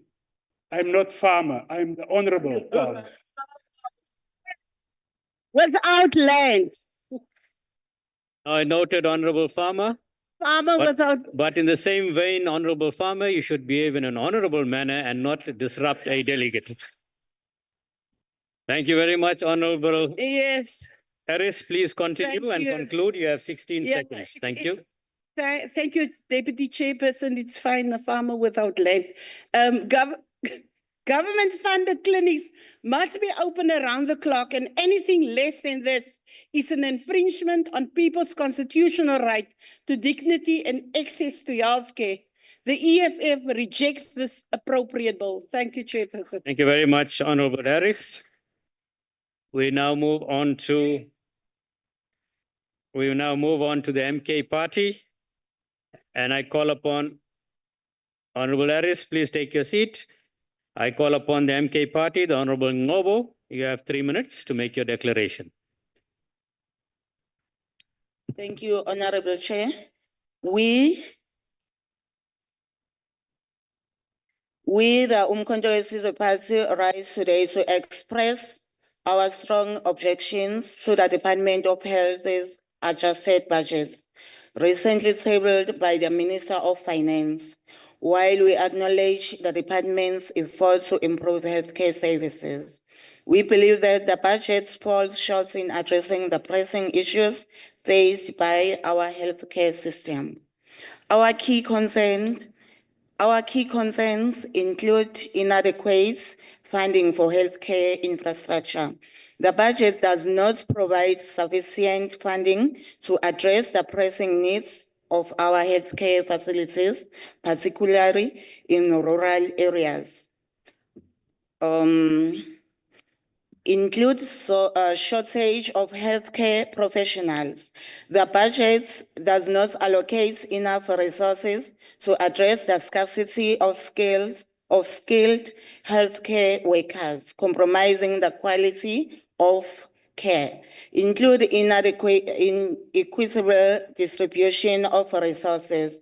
The budget perpetuates disparities in healthcare delivery, with rural areas receiving inadequate resources and funding. We urge the Minister of Health to consider the budgets and engage in meaningful consultations with stakeholders to address our concerns.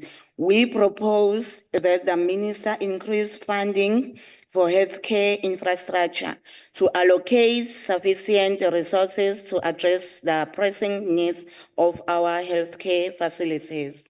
We propose that the Minister develop strategies to address healthcare workforce shortages, to implement effective initiatives to attract and retain skilled healthcare workers. We also propose that the Minister ensure equitable distribution of resources, to prioritize the allocation of resources to address disparities in healthcare delivery.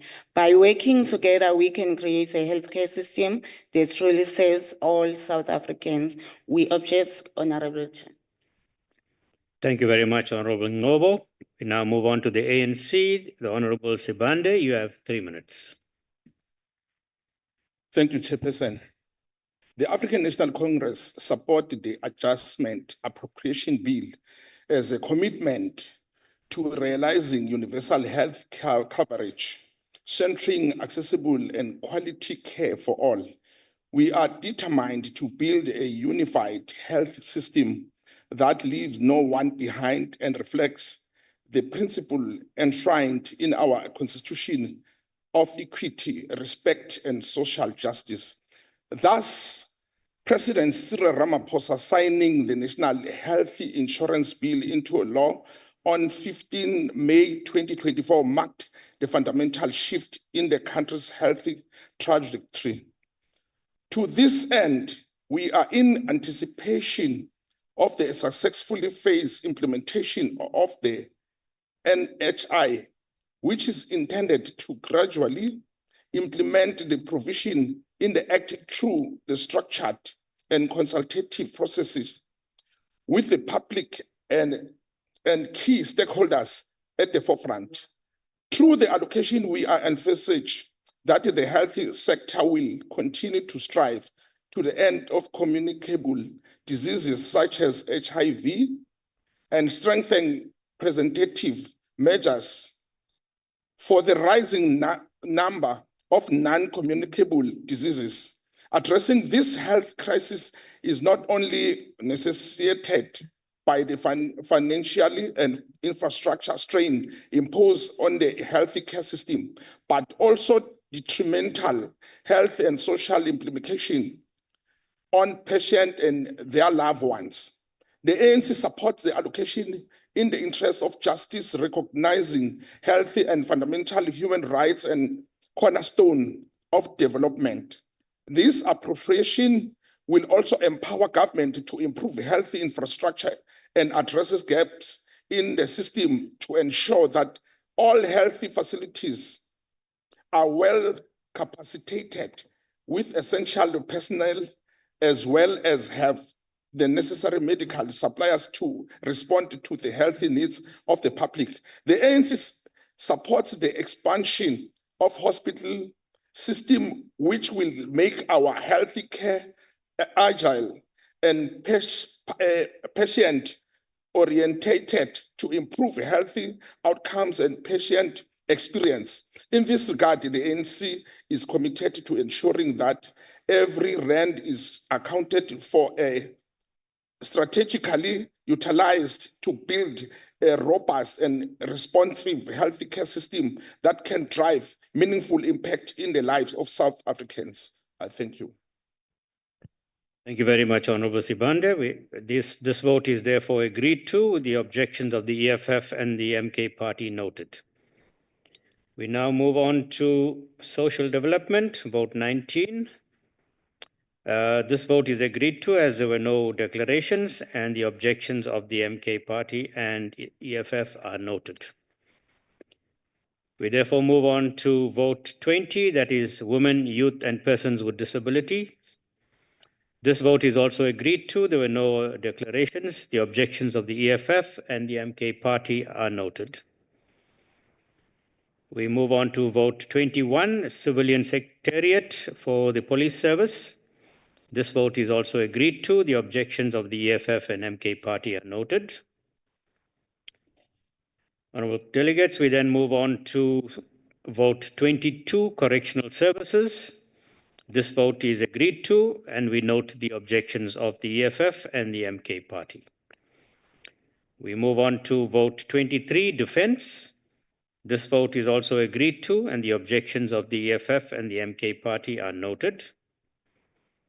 We then move on to vote 24, Independent Police Investigative Directorate. This vote is also agreed to, and the objections of the EFF and the MK party are noted. We then move on to vote 25, and that is Justice and Constitutional Development. This vote is also agreed to. The objections of the EFF and the MK party are noted.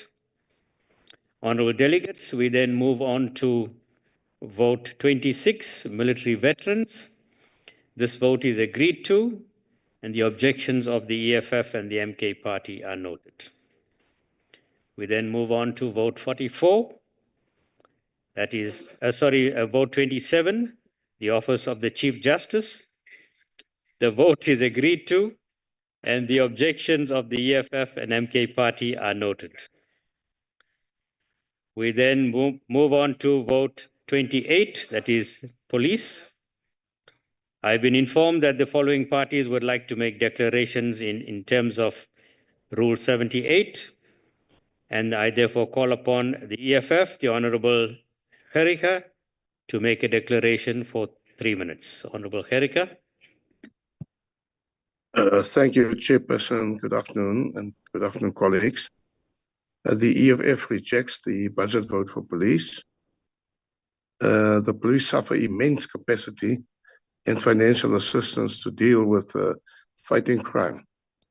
Part of the problem is a shortage in personnel and an absence of manpower and logistics in crime hotspots and gangster-infested areas. As the EFF, we have for years noted that South Africa has become a haven for criminals with disturbingly high levels of gender-based violence, a murder rate which is spiraling out of order, and a rise of public assassinations across all spheres of society. The SAPS must be assisted to oblige to Section 205. Sorry, Honorable Gericke, one moment, please. One moment, please. Honorable colleagues, you are not allowed to converse aloud in the House. Yes, thank you, Chairperson. Please observe the rules. Chairperson, please note the allegations that this member is making against my member. They say that this person's an alcoholist. This is Sorry, on simply which unacceptable, rule are you rising, Honorable Member? Honorable colleagues, please. There are rules in this House. Observe those rules, please. Honorable Gericke, please continue. Sorry about that. Chairperson, can I ask the allegation that Honorable Ayers has made? Who is that member that make that allegation against me, and can I will press charges against that member? Because this is a serious allegation for a member of parliament to make such an allegation against a colleague. Honorable Gericke, please continue. I want you to rule on this, Chairperson. Honorable Kerika, I did not hear any aspersions that were cast against you. So please continue with your declaration. And it can only be that dirty, filthy DA that's talking that nonsense. Because they regard themselves as higher than all of us. The South African Police Service must be assisted to oblige to Section 205 of our constitutional democracy. They must protect law-abiding citizens of our country. They must enforce the law without fail. And therefore, they must be assisted with budgets, resources, and logistics. As a parliament, we must ask ourselves, how can we improve the working conditions of our policemen and women? The EFF is once again emphasizing the need for more policemen and women, more boots on the ground, and the presence of foot patrols in densely populated areas, and the specialized unit against gangsterism and extortion. Without this plan, our country will fail and will lose the fight against crime. Our generals must come out of their offices, air-conditioned offices, and put their boots on the ground to the forces. And for this task, they must be better trained and equipped to serve our people to their best. Thank you, Chairperson. Thank you very much, Honorable Kerika. We now move on to the MK party, and I call upon the Honorable Zulu to make his three-minute declaration. Thank you very much, Honorable Deputy Chairperson. MK party objects to this bill. Chairperson, the statistics paint a grim picture. According to the latest SAPS annual crime report, South Africa recorded over 21,000 murders in 2023, an average of 58 murders per day. Gender-based violence and femicide remains a scourge, with over 150,000 reported cases of rape and sexual assault. In the past year, alarmingly, conviction rates for these crimes remain below 10%, reflecting a justice system that fails to deliver for victims. Corruption within SAPS remains a major issue. The 2023 Auditor General's report identified 3.2 billion in irregular expenditure within the department, with cases of officers colluding with criminal syndicates, tampering with evidence, and accepting bribes to derail investigation. These betrayals of public trust undermine the very fabric of our democracy. Chairperson, the appropriation budget for policing fails to address these pressing challenges. While over 100 billion was allocated to SAPS in 2024, less than 15% was directed towards proactive crime prevention measures, and a significant portion was spent on administrative overheads and inflated procurement contracts. Despite the rising threat of organized crime, specialized units such as the Hawks remain underfunded and overstretched. Honorable Deputy Chairperson, we therefore, as the MK party, led by our President Jacob Zuma, we reject this bill. Thank you very much. Thank you very much, Makeba. We now move on to the ANC, and I now call upon the Honorable Mananiso. Sorry, my hand is up. Sorry, Honorable Mananiso, one moment. Honorable Kerika, on what rule are you rising? Also on Rule 35. I have just been informed by my colleague that it was Honorable Badenhorst that made the statement against me. I want you to investigate the statement. It's a serious allegation against me, Chairperson. I want you to investigate. I want you to visit the Hansard, and so that we can deal with this guy. That's honorable member. And I've also been Honorable informed- Gericke, firstly, you're Point of standing order, Chair. on the wrong rule. You're standing on the wrong rule. And secondly, there was a conversation that took place between two honorable members in the House. It was not said aloud. We never heard anything. As a presiding officer, I did not hear anything, and I don't think other members seated in the House heard but I anything want you to either. investigate this, So Chairperson. I want you to investigate this. it was a conversation between the two honorable members. Yeah.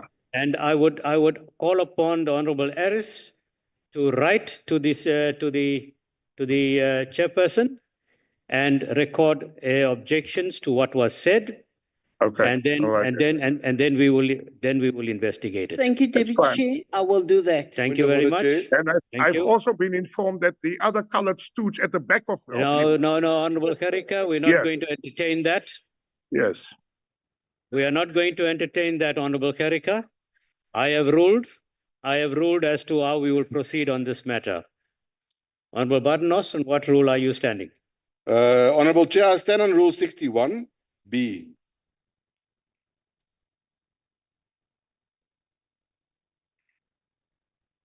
Continue, please. Thank you, Chair.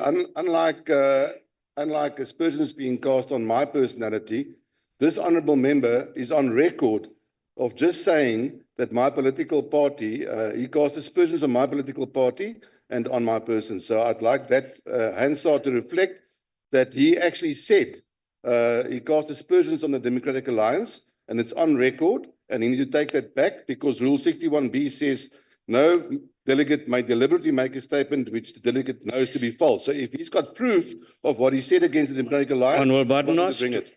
thank you very much. We will investigate that and we will make a ruling on that. Thank you. On which rule are you rising? I think it's 6-9. Let me make sure that I'm correct. 6-9, Chair. What is your point of order? Particularly, Chair, I think sub rule 6. Sorry. I will ask you to please take your seat, and when you finalize which rule you want to stand on, then. Thank you. All right, thank you. All right, we now call upon Honorable Mananiso for 3 minutes.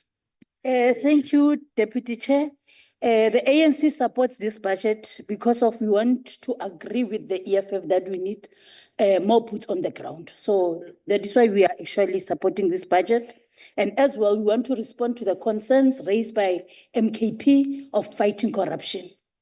So as the ANC, we made a commitment to our people through our manifestos that we will prioritize the fight against crime and corruption to build safer communities. Our firm belief is that social cohesion and economic growth can only happen in an environment of peace. The fight against crime and corruption requires collaborative work of the communities with the police to fight crime. It is common cause that the police alone cannot win the fight against crime and corruption. We note and commend the South African Police Services for marginally recording reduction in crime rate, and statistics has been published everywhere. They can Google and see that the strides that have been made. This marginalized reduction in most crime rates is an encouraging sign that slowly but surely the police are turning the corner in fighting against crime. We urge the police to build on the achievement to continue to fight crime and corruption in our country. We note the challenge of attrition of detective services through the retirement, resignation, and promotion.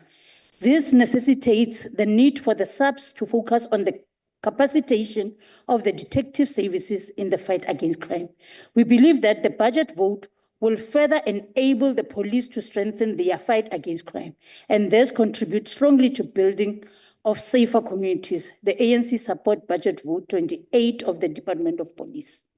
Thank you, Chair. Thank you very much, Honorable Mananiso. The vote is agreed to, and we note the objections of the EFF and the MK party. Chair, may I resume? Yes, Honorable Member. Chair, I did indicate earlier on that I was rising in accordance with Rule 69. particularly sub-rule 12, which raised that the presiding officer's ruling on a point of order is final and binding and may not be challenged or questioned in the House. What actually happened, you did make a ruling on the altercation between Honorable Harris and Honorable Badenhorst. And having ruled, Honorable Harik then came around and said there was a gossip he received. And therefore, on that basis, without actually raising on what on what point or rule was he rising, but you were kind enough to indicate that if there is any complaint, it should be. My then point is that that matter has been disposed of, and there is no need for the officers of this House or any other House to deal with that matter at all. I was rising on that basis, Chair. Thank you. No, thank you very much, Honorable Member. I think the ruling was agreed to, but the objection that was then raised was with regard to some comment that was made by Honorable Herika towards the DA. And that was the objection that Honorable Badenhorst was rising on. Now, I didn't hear clearly what the Honorable Herika said, and that is why I said, let us look into the records, and then we will make a determination. Thank you very much. We now will move on to the next vote, and that is vote 29, Agriculture, Land Reform and Rural Development. I've been informed that the following parties would like to make declarations of votes in terms of Rule 78, and I call upon the Honorable Majola from the MKP to make a declaration. Honorable Majola, you have 3 minutes. Thank you, Honorable Chair. Honorable Chair, let me start by saying we object to this vote. And then further, Honorable Chair, to state that the role of this department, Honorable Chair, is to contribute toward the economic growth, create employment, rural development, and food security. We have just received a concerning report from State SA revealing the third quarter report where it indicates a decline on South African GDP by 0.3 during the period of July to September.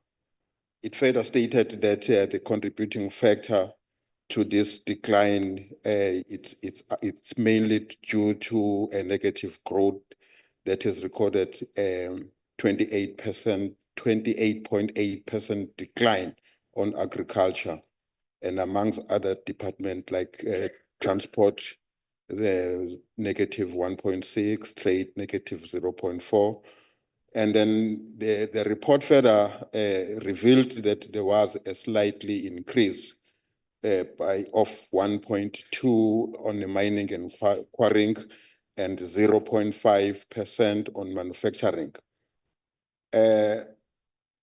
Honorable Chair, while receiving these negative results, the KwaZulu-Natal alone, it's got a good rainfall, it's fertile soil, it's got 3 different geographical areas, which is conducive for grains, corn, wheat, and rice. Further, South Africa is the most profitable on crops and sunflower, soybean, groundnut, etc. Honorable Chair, we propose that we put a closer monitoring on this department in order to produce the intended outcomes, which is purely to advance their revenue and their food security, positive contribution towards the economic outlook. We further propose that more allocation, Honorable Chair, should be invested on training the emerging farmers, in particular the medium-scale commercial producers and the large-scale commercial producers, because with regards to these 2 categories, currently it's predominated by 86% of white owned farms, and which they own 90% of the agricultural land. Lastly, Honorable Chair, we further propose that Thank you very much, Honorable further Majola. Your review time has Section expired. 25 of the Constitution. Thank you very much. We now move on to the Freedom Front Plus, the Honorable Vandenberg. Thank you, Chair. While we do support the consideration of this vote, the Freedom Front Plus needs to make the following observation. An amount of 97,000 Rand is shifted from machinery and equipment sub-programs to fund employee social benefits. Yes, this is a small amount, but wise men will tell you that if you take care of the pennies, the pounds will take care of themselves. The unfortunate message here is that poor departmental performance in terms of implementation of programs is rewarded with extra employee benefits. Should it not be the other way around? I thank you. Thank you very much, Honorable Vandenberg. We now move on to the DA and the Honorable Pinar. You have 3 minutes. Thank you, Chairperson. I appreciate it. Chairperson, we as the DA stand in complete support of this budget. And I must just, it helps to do your research between making ignorant statements.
You'll make allegations that do not hold water. Firstly, you'll reject, but in your statement agrees with what you are proposing. Because if you're listening to Honorable Majola, he's giving us all these ideas that are in agreement with what we are seeking to achieve here, but yet he's not agreeing with us. The department chair measures the strategic results through 6 programs, which Honorable Majola has spoken to. So we understand that the success of government programs is heavily influenced by how they are implemented at the grassroots level. This is why we have always believed that there has been an emphasis through allocation of National Rural Youth Service Corp, rural infrastructure development with technology, research and development. This is evident through the allocated 785,000. Chair, Honorable Majola has already spoken to the number of things that needs to happen. The 16.7 billion, which is amount to 99.7% adjusted appropriation for the year, which was spent in 2023-2024. He already spoken to the spending in the same period of 2024-2025 that has fallen by 783.8 million, or 9.7% from the first start of the Stats SA that he's already spoken to. This resulted from the delayed authorization of the transfers, which delayed spending on the Presidential Employment Initiative, and a change in the implementation model that left transfer payments to the Agriculture Research Council unpaid. However, Chair, when it comes to the revenue trends, we can see that the revenue in the first half of 2024-2025 was 236 million, or equal to 56.2% of the adjusted estimated of 419 million for the year, while revenue in the mid-year of 2023-2024 was 180 million. Revenue for the first half of 2024-2025 was increased by 55.1 million. And the ANC chair based on number of things that have been said, especially what Member Majola has said, supports the bill. Thank you very much. Thank you very much, Honorable Modise. The vote is therefore agreed to with the objections of the EFF and MK party noted. Honorable delegates, we now move on to vote 30, communications and digital technologies. I've been informed that the following parties would like to make declarations of votes in terms of Rule 78. I therefore call upon the Honorable Boshoff of the DA to make a declaration for 3 minutes. Honorable Boshoff. Honourable Deputy Chairperson, I would like to withdraw the opportunity to do a debate. Thank you. Thank you very much, Honorable Boshoff. We now move on to the ANC, the Honorable Mabilo. You have 3 minutes. Thank you, Honorable Deputy Chair. I rise on behalf of the African National Congress to support the adjustment to Vote 30, which deals with communications and digital technologies. The department has a unique responsibility to create an enabling environment for inclusive growth in the ICT sector through the development of policies and legislation that promotes infrastructure investment and socio-economic development. It is without doubt that the digital economy is in full swing and technological advancements are forever evolving at a rapid pace.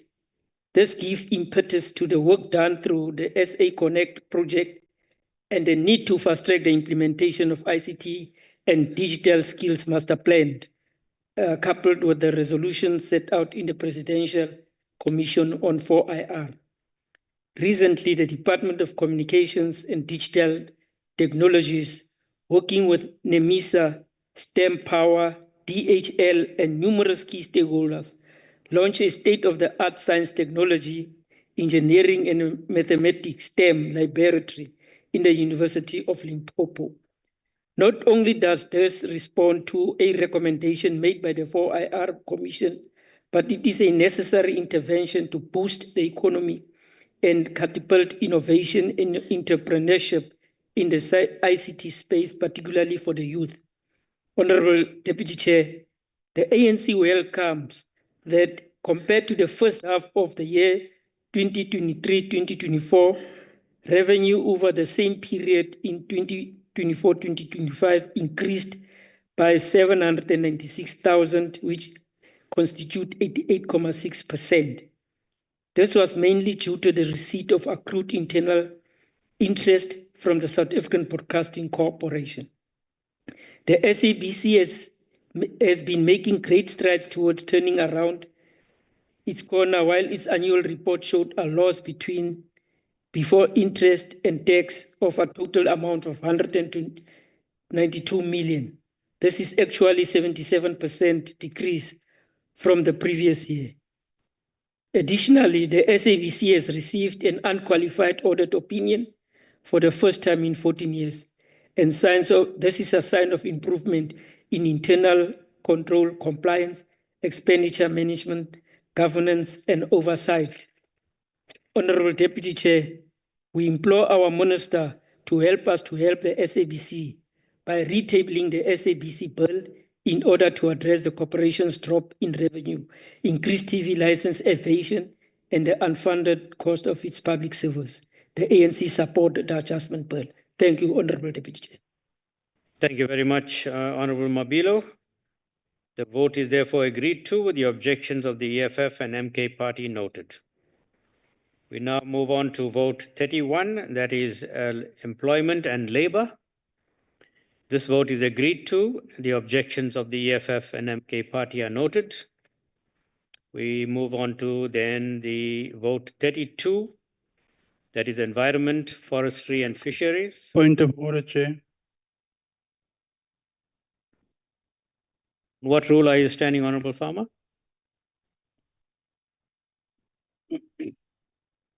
Chairperson, I'm rising on 2 points. On what rule, Honorable Farmer? I will inform you shortly. No, you will inform me before. I am busy informing you. Can you give me time, Chair? No, you tell me what rule you are standing on, Honorable Farmer. I'm standing on 1, the Code of Ethical Conduct, Rule 5, and also Rule 61. And I will give you the exact issue. The Code of Conduct, number 5, is saying the following, particularly 1C. A member must act on all occasions in accordance with the public trust placed in him or her. That's the one. Now, Chairperson, where I'm sitting in a polluted air bubble where people in front of me are stinking of alcohol. Now I'm petitioning the chairperson on Rule 52.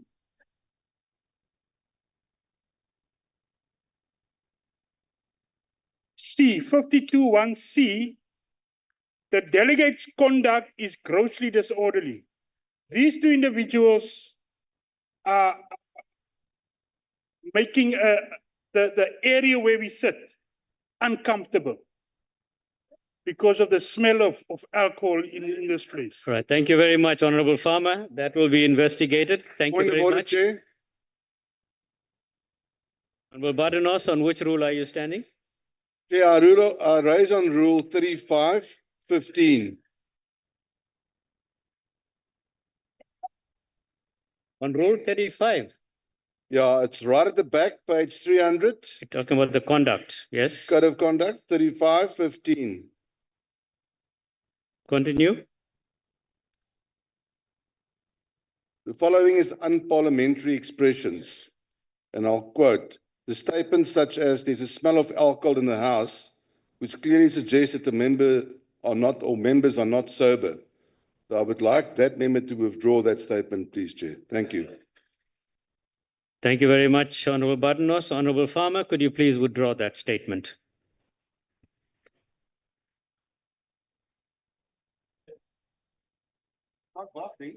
Chairperson, are you ruling that it's a lie? It's not a lie. No, it's in terms of the unparliamentary expressions, 35, you cannot say that in the House because you are casting an expression. So I'm asking you to respectfully withdraw that comment. Chairperson, the accusation I'm making. No. Stand. We're asking you to withdraw. I cannot withdraw. Honorable Farmer, could you please withdraw that comment? Please withdraw that comment, Honorable Farmer. Honorable Farmer, please take your seat. Honorable colleagues, let's proceed. We are now proceeding on to the next vote.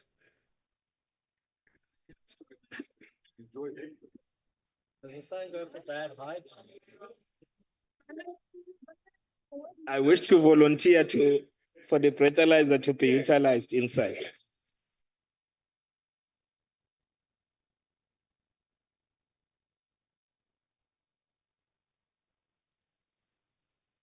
Honorable colleagues, order please. We now move on to the next vote. Apologies, but will that ruling be adhered to? Honorable Bardanos, could you please take your seat? Will that ruling be adhered to, Chair? No, it won't be agreed to. So can we then refer it? Please take your seat. Honorable Farmer, I requested that you withdraw that comment. Could you please do so?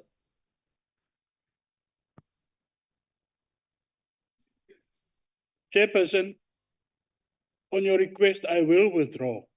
Thank you very much. Thank you. The smell, however, remains. Thank you. Please take your seat.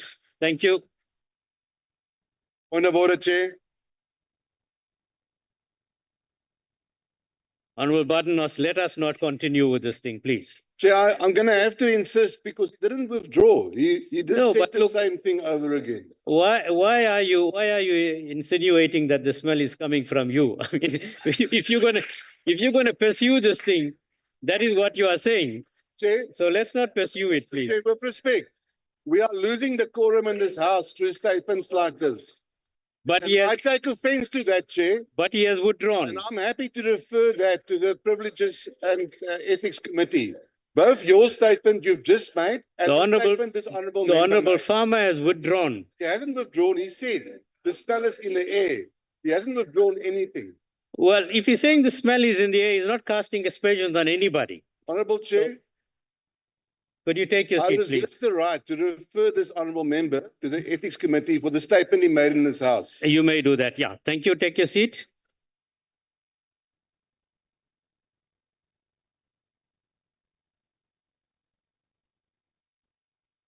All right. We are now on vote 32, honourable members. And I'm told that both the DA and the ANC has withdrawn their declarations. So the vote 32 on environment, forestry and fisheries is agreed to, and the objections of the EFF and the MK party are noted. We now move on to vote 33, that is human settlements. There's no declarations here, and the vote is agreed to, and the objections of the MK party and the EFF are noted. We now move on to vote 34, and that is mineral resources and energy. I've been informed that the following parties would like to make declarations of vote in terms of Rule 78. I therefore call upon the MK party, the Honorable S.A. Zulu, to make your declaration for 3 minutes.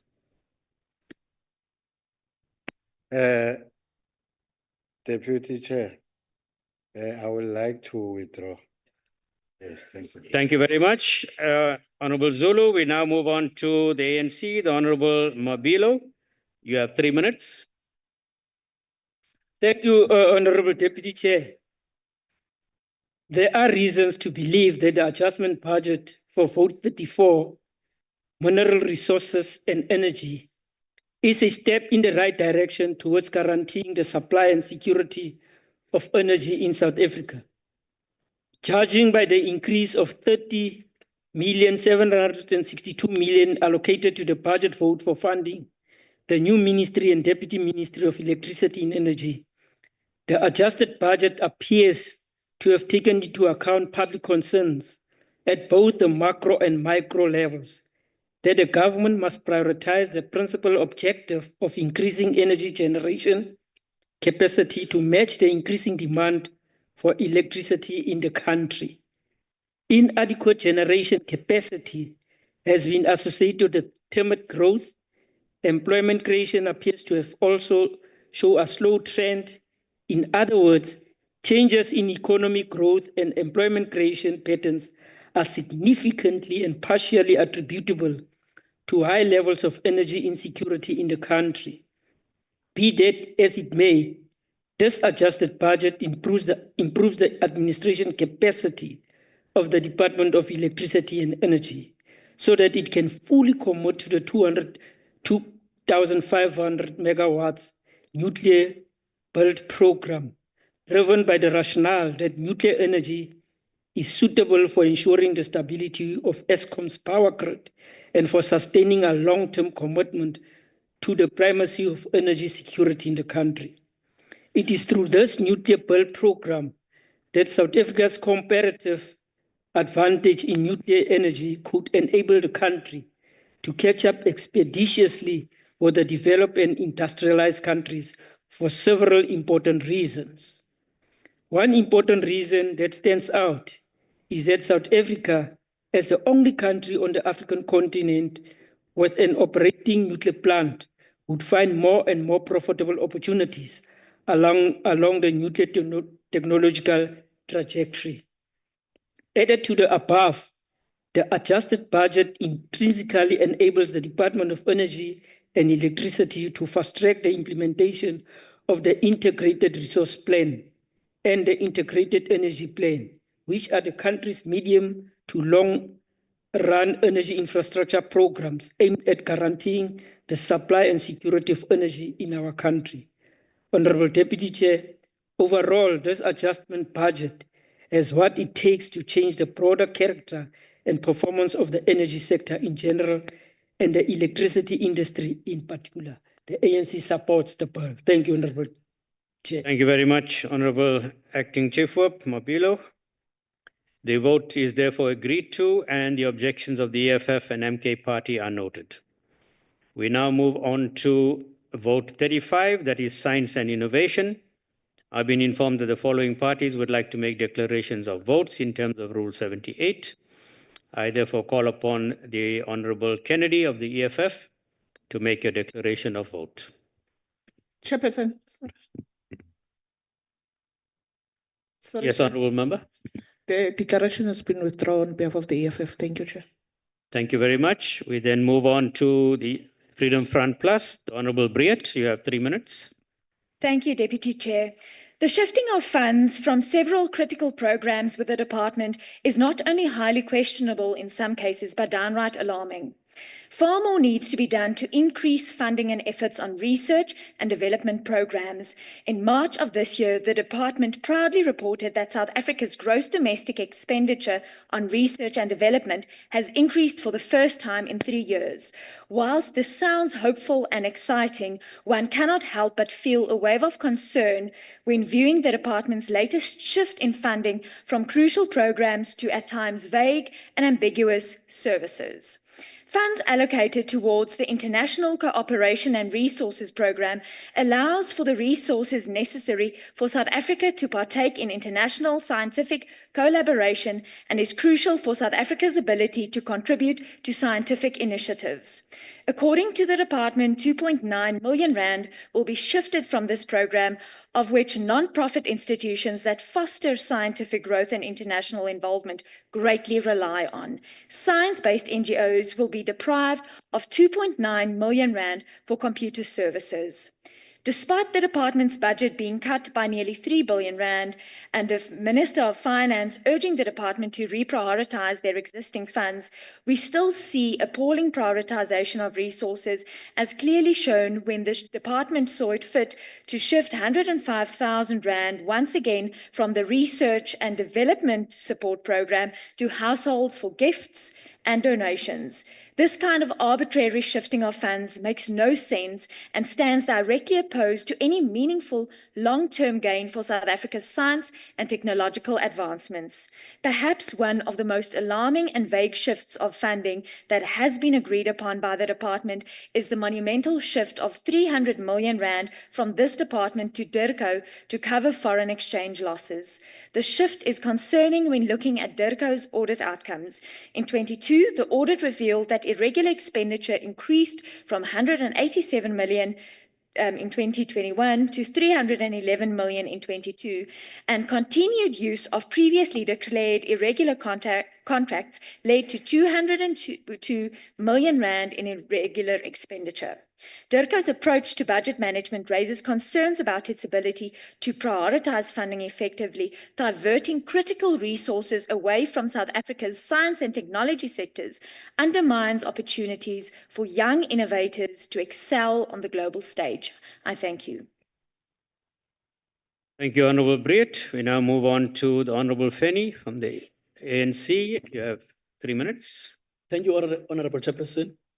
African National Congress recognizes the pivotal role in driving South Africa's economic growth, social development, and global competitiveness in science and innovation. We applaud the Department of Science and Innovation's dedication to transform, particularly in supporting Black communities and promoting gender equality in science and technology. National Research Foundation's funding criteria, which consider merit, financial need, race, and gender, align with our party's vision for an inclusive and equitable society. We commend the department's investment in human capital, a cornerstone of our national development strategy. The support for 12,000 PhD students and 24,400 honors and master's students demonstrate our commitment to building a knowledge-driven economy.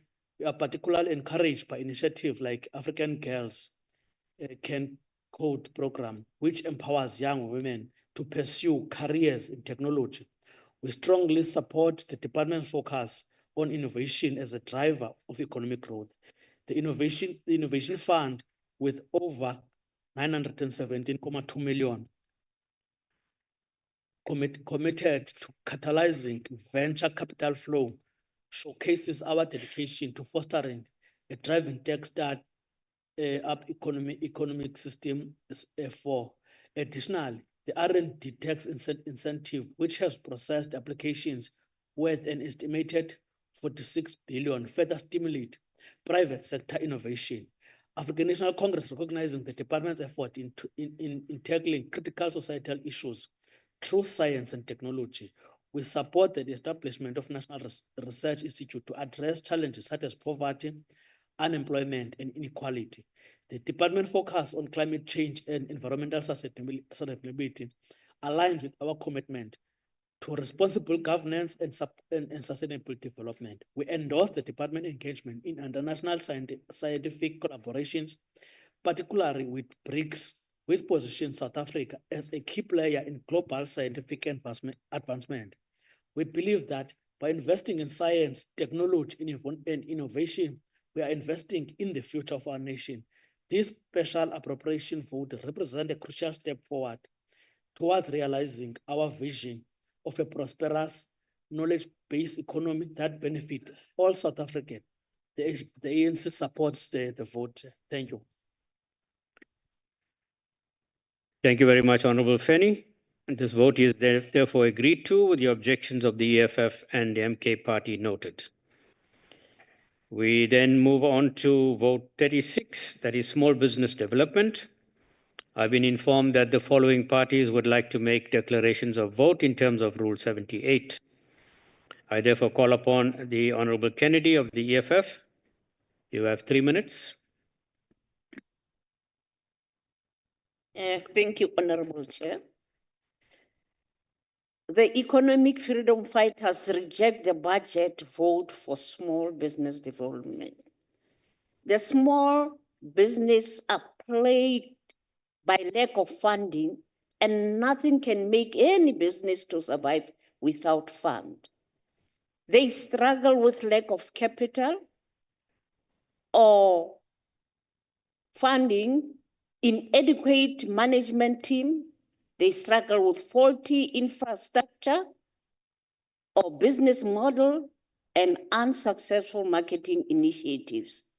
We reject this budget as this department has not assisted small businesses to adapt to rapidly changing market trends and technological advancement.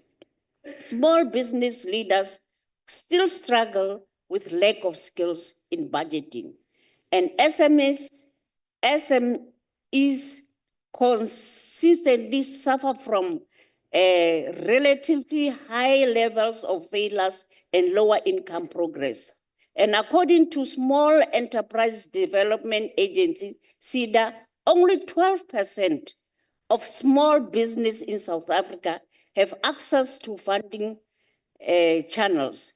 And this lack of access to funding can hinder business growth, limit job creation, and increase the risk of business failure. The department has failed to address such challenges and has failed to look for innovative ways to assist small businesses. The EFF doesn't support this bill, which is not inclusive to the uplifting of small businesses development. Thank you, Chair. Thank you. Thank you very much, Honorable Kennedy. We now move on to the MK party. The Honorable Mokoena, you have 3 minutes.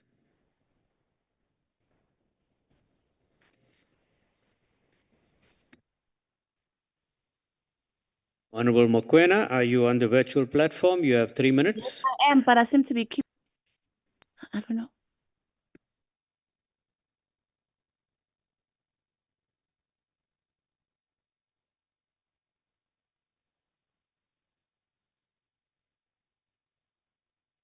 All right, I'm advised that the name has been changed and it's Honorable Majola. You have 3 minutes. Thank you, Chairperson, in joining the previous speaker in not supporting the vote. The main appropriation on this vote was 2.4 billion, and it was adjusted to the original was 2.44. The adjusted was 2.42, which decreased by 17 million, percentage speaking 0.7. According to the report, Honorable Chair, this category of the adjustment fall under paragraph 3.7, which is declared unspent fund and projected under expenditure. While we observe that adjustment under paragraph 3.7, Chairperson, I fully concur with the previous speaker with regards to the stats. More than 60% of our spaza shops, just one category of the small business, are owned by the foreign nationals. They don't buy from our local suppliers. Instead, Honorable Chair, they use their own independent distributors from mostly Ethiopians, Somalians, and Pakistanians. It is alleged that, Honorable Chair, they don't pay tax. In most cases, they don't comply with the local bylaws. The most evident one is the issue of the alleged deaths of 23 kids just in Gauteng due to the product they've purchased from these shops. Honorable Chair, we propose that we rather use more funds or reappropriate to the same, within the same vote, and then we support the small businesses in terms of providing them space, funding, training, and then speed up the processes of registration and tax compliance. Honorable Chair, in closing, the SMEs do contribute towards the economic growth. Therefore, we do not support this vote. Thank you. Thank you very much. We then move on to the ANC. The Honorable Modise, you have 3 minutes. No, thank you so much, Chair. And I want to start by saying that chapter 3 and chapter 3 and 6 of the National Development Plan represent important goals for addressing employment, the economy, fostering inclusive growth in the rural areas. The African National Congress government will consistently emphasize the significance of monitoring these chapters. The correct budgets, Chair, are the following, not the ones that we were told. 2.5 billion or 98.2% of the adjusted appropriation for the year was spent in 2022-2023.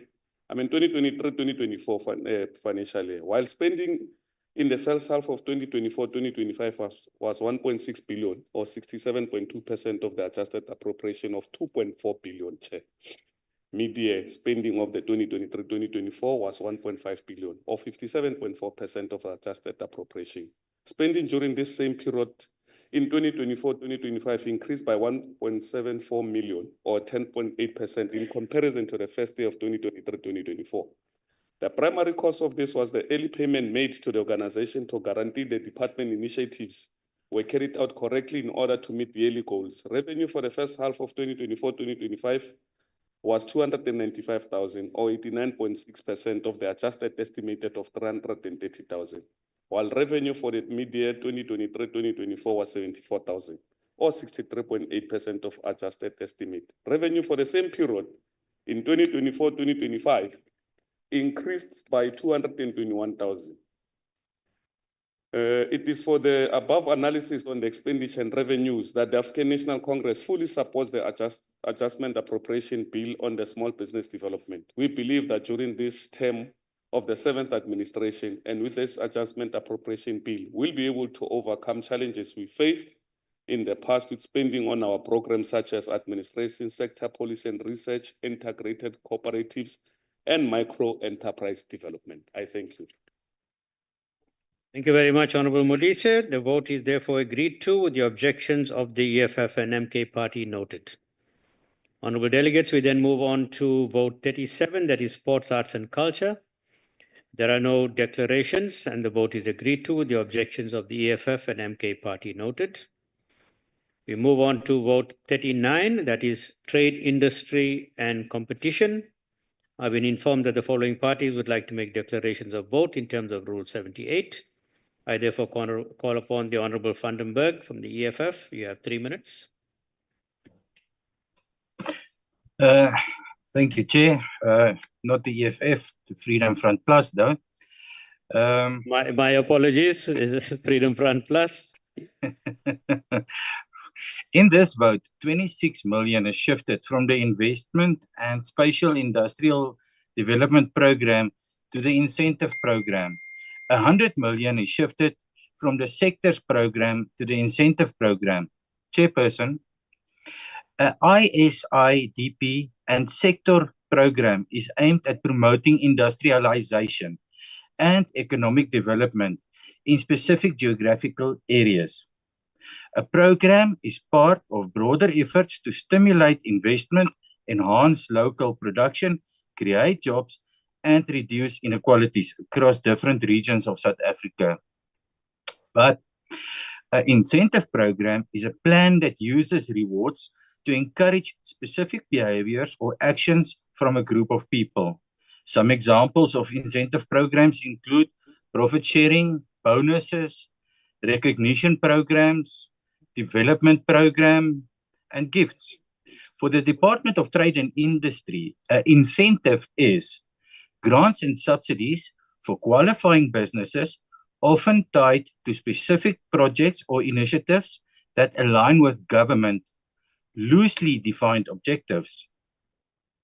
This is a wide open field, and who gets to decide who the beneficiaries are? The Freedom Front Plus is surprised that the department struggles to implement worthwhile economic programs and then seeks permission to give the money away to unspecified people. In an economy where discriminatory race-based empowerment legislation is withholding would-be entrepreneurs from adding to the economy of South Africa. I thank you. Thank you, Honorable Vandenberg. We now move on to the ANC, the Honorable Sotole. You have 3 minutes. Thank you, Honorable Deputy Chairperson. As the ANC, we support this bill. The African National Congress Manifesto conceptualizes a clear vision to advance our transformational agenda. It highlights the criticality of building our industry for an inclusive economy by implementing a cross-cutting industrial strategy that drives growth and creates opportunities for youth and other unemployment persons. The DTIC is central to advancing our transformational objective. The vote is very clear on the direction our economy should be taking, which includes reindustrializing our economy, supporting Black industrialists and SMMEs, and dealing with the structural constraints of concentration. The vote further ensures that industrial opportunity resulting from policy, regulatory, or private sector decisions are maximized for manufacturer-led growth. To succeed, we must partner with the private sector to unlock deep pools of capital, benefit from their expertise, and ensure strong investment inflow into our economy. There is a need to ensure open and transparent engagement with the private sector that builds trust and foster investment and growth. Support for industrial park is essential to enhance growth and investment in rural and underdeveloped provinces. Industrial space not only provide a workforce for firms, but they also provide an opportunity to crowd in economic support and stimulate economic development. Like many other countries, the South African government recognizes, which is expressed through this vote, the benefits of supporting the development of industrial space, and these spaces form part of the overall strategy to build manufacturing capacity in South Africa. Many of our industrial parks are located in rural and underdeveloped provinces. More resources need to go to these areas to drive development and growth. The support for this vote is premised on the understanding that our industrial policy is the anchor around which the government will align and deploy trade instrument, incentive tools, and regulations in areas such as new energy vehicle, green industrialization, and high-value service sector such as global business services. Notwithstanding the affirmation, we must register our concern that the baseline increase of 67 million to such critical department was not enough. We need to accelerate support for industrialization, as it is the most strategic approach that we need to create jobs and grow the economy in order to expand the revenue collection and reduce our debt to GDP ratio. The ANC support the vote. I thank you. Thank you very much, Honorable Sitole. The vote is therefore agreed to, and the objections of the EFF and MK Party are noted. We then move on to vote 40, that is transport. This vote is agreed to with the objections of the EFF and the MK Party duly noted. We then move on to vote 41, that is water and sanitation. I've been informed that the following parties would like to make declarations of vote in terms of Rule 78. I therefore call upon the Honorable Kesa of the EFF to make his declaration for 3 minutes. Thank you very much, Deputy Chairperson. The Economic Freedom Fighters rejects the budget vote for water and sanitation. The EFF has consistently understood the intrinsic link between the water security and socio-economic justice. We maintain that water and sanitation crisis cannot be solved without addressing broader systemic issues, including underutilization of local industries. Chairperson, we have on various platforms advocated for the need for a national audit on water infrastructure to identify areas of urgent interventions. And we have further called for the targeted investment into rehabilitation of water systems, particularly in rural areas such as Legwa in Mpumalanga, to Matlosana in the Northwest provinces. This should be implemented in all communities which continue to endure unsafe and irregular water supplies, like dropping water levels in Slobela Dam in Caroline. Furthermore, the EFF has consistently opposed the privatization of water services.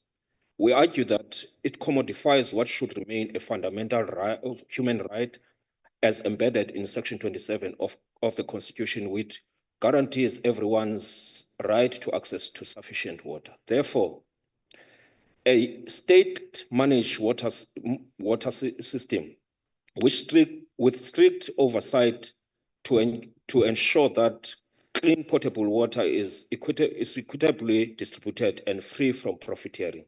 The department must ensure water conservation measures and delivery of infrastructure within the available resources while ensuring consequences for non-performance. The Guyana bulk water project is a case in point. We have highlighted the delayed delivery and budget overruns that have left communities stranded. That is to say that the department reduce under expenditure and improper expenditure and improve on its audit outcomes on water service management, water resources management and administration. It should, amongst other challenges, stabilize senior management through the filling of critical vacant posts, particularly as it relates to key planning and operational divisions, poor asset management and insufficient management, to name but a few. We reject this vote. Thank you very much. Thank you very much, Honorable Kesa. We then move on to the MK Party, Honorable Nzimande, who is on the virtual platform. Oh, in the house. Reassume, Chairperson. Okay. You have 3 minutes. No, thank you. I'm speaking now to the conscience of Abantu Gogo and hope they will divorce the DA-led GNO. MK Party objects to this bill, for its intervention and proposition remains a public relation exercise. Budget shifts shall not result to impactful meaning to the lives of our citizens. South Africa faces threat on water supply security due to numerous reasons, including aging infrastructure, outdated water treatment plants, and lack of maintenance, no stormwater ingress management treatment system in some parts of our country, and transboundaries water issues also including the disparities in allocation of resources across the region. Cumulative spend required by 2030 for infrastructural challenges on water and sanitation requires public sector and private sector investment injection, which is indicated that about 4.8 trillion investment gaps exist to deal with infrastructure challenges around this particular aspect. With additional 5 billion investment required year on year to 2030. This public relation exercise shall not advance what is envisaged by the NDP. We are one of the legal Kobanyao. Nalava abasothame engubevu ogqorhe nakubahulazi emhlumayo eyithfal nasela imhini abalibona iconsi lamanzi angiphathi ke labasembabane ababuka nje uthukela lidlule balibuka ngoba lo hulumeni akanawo amaqhinga. Funds shifting special appropriation does not come closer to funds required to meet NDP goals as I've indicated the gaps on water and sanitation infrastructure. Yabona lapha eThabazimbi kunomama uthi utsidi Mpepele staying at house number 3194 Rehorogile in Ward 9. Udodu kungola we-sewage spillage ungenele ekhaya lakhe for 15 years. Akukho nokuncane nje okwenzekayo and futhi ke nalokho okubekwa kuthiwa imali manje akuzumsiza ngalutho 15 years futhi omunye namo uzolobe ehleli kulokungcola kuye. Ngikhuluma noNembeza manje wabantu bakagogo if banoNembeza ngeke bayivume lento. Instead of focus what 9 instead of on focus strategy to source. Thank you, Honourable Member. Your time has expired. Okay. Thank you very much. We now move on to the next Honourable Member, and that is from the ANC, the Honourable Nodada. You have 3 minutes. Slaganisa Nodada, Chair. Honourable Member. I'm rising on Rule 67. Sorry? I'm rising on Rule 67. I'm representing Honourable Nodada. Are you taking the Honourable Nodada's time? Yes, in terms of All right, process. thank you. You may proceed. You have 3 minutes.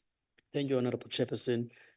Honourable Chairperson, African National Congress in this August House wishes to declare its full support for the Adjustments Appropriations Bill as it relates to the Department of Water and Sanitation, due to its led by a capable Honourable Minister.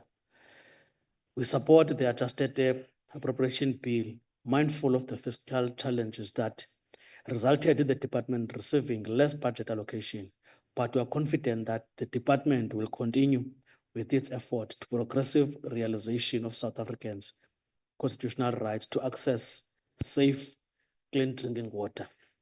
Since 1994, the ANC-led government has rolled out massive water infrastructure across the country to expand excessive, safe, clean drinking water.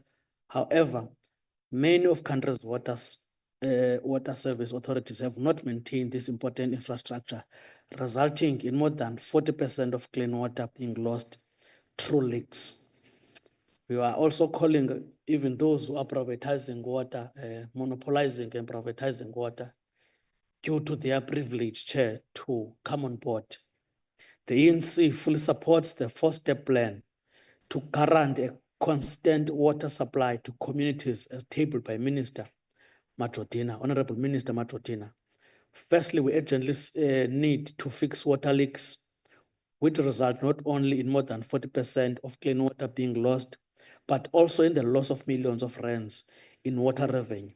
Secondly, the government needs to decisively act against illegal water connections as they disrupt water provisioning and contribute significantly to non-revenue water losses. As a country, we need to condemn illegal water connections, and those who are found to have illegally connected should face the full might of the law. Thirdly, ensuring financial sustainable water sector is crucial, necessitating accurate household billing and encouraging those who can afford to pay for water services. Municipal water revenue, either from its customers or through allocated grants, needs to be ring-fenced for water service provision purposes only, not to pay for municipal employee salaries. We support the minister's strides to ensure the financial sustainability of the country's water boards, which play a crucial role in water value chain by ensuring that there is a bulk water, raw water supply to water service authorities. We also encourage not to come and grandstand in this August House members to report, especially those who know that there are water interruptions to storage. Thank you very much, to come Honorable forward. Penny. Your time has I expired. therefore, Chair, Thank African you. National Congress support. Thank you. Honorable members, the vote is therefore agreed to and the objections of the EFF and the MK party are noted. Honorable delegates, we now move on to the next step, and that is I put vote 11 in Schedule 2, that is Public Service and Administration. The vote is agreed to. There were no declarations, and the objections of the EFF and MK party are noted. Honorable delegates, I now put the entire schedule, that is Schedule 1, before the House. Are there any objections to Schedule 1? I see the hand of the EFF and I note the objection. Any other objections? I don't see any other objections. The objection of the EFF is noted.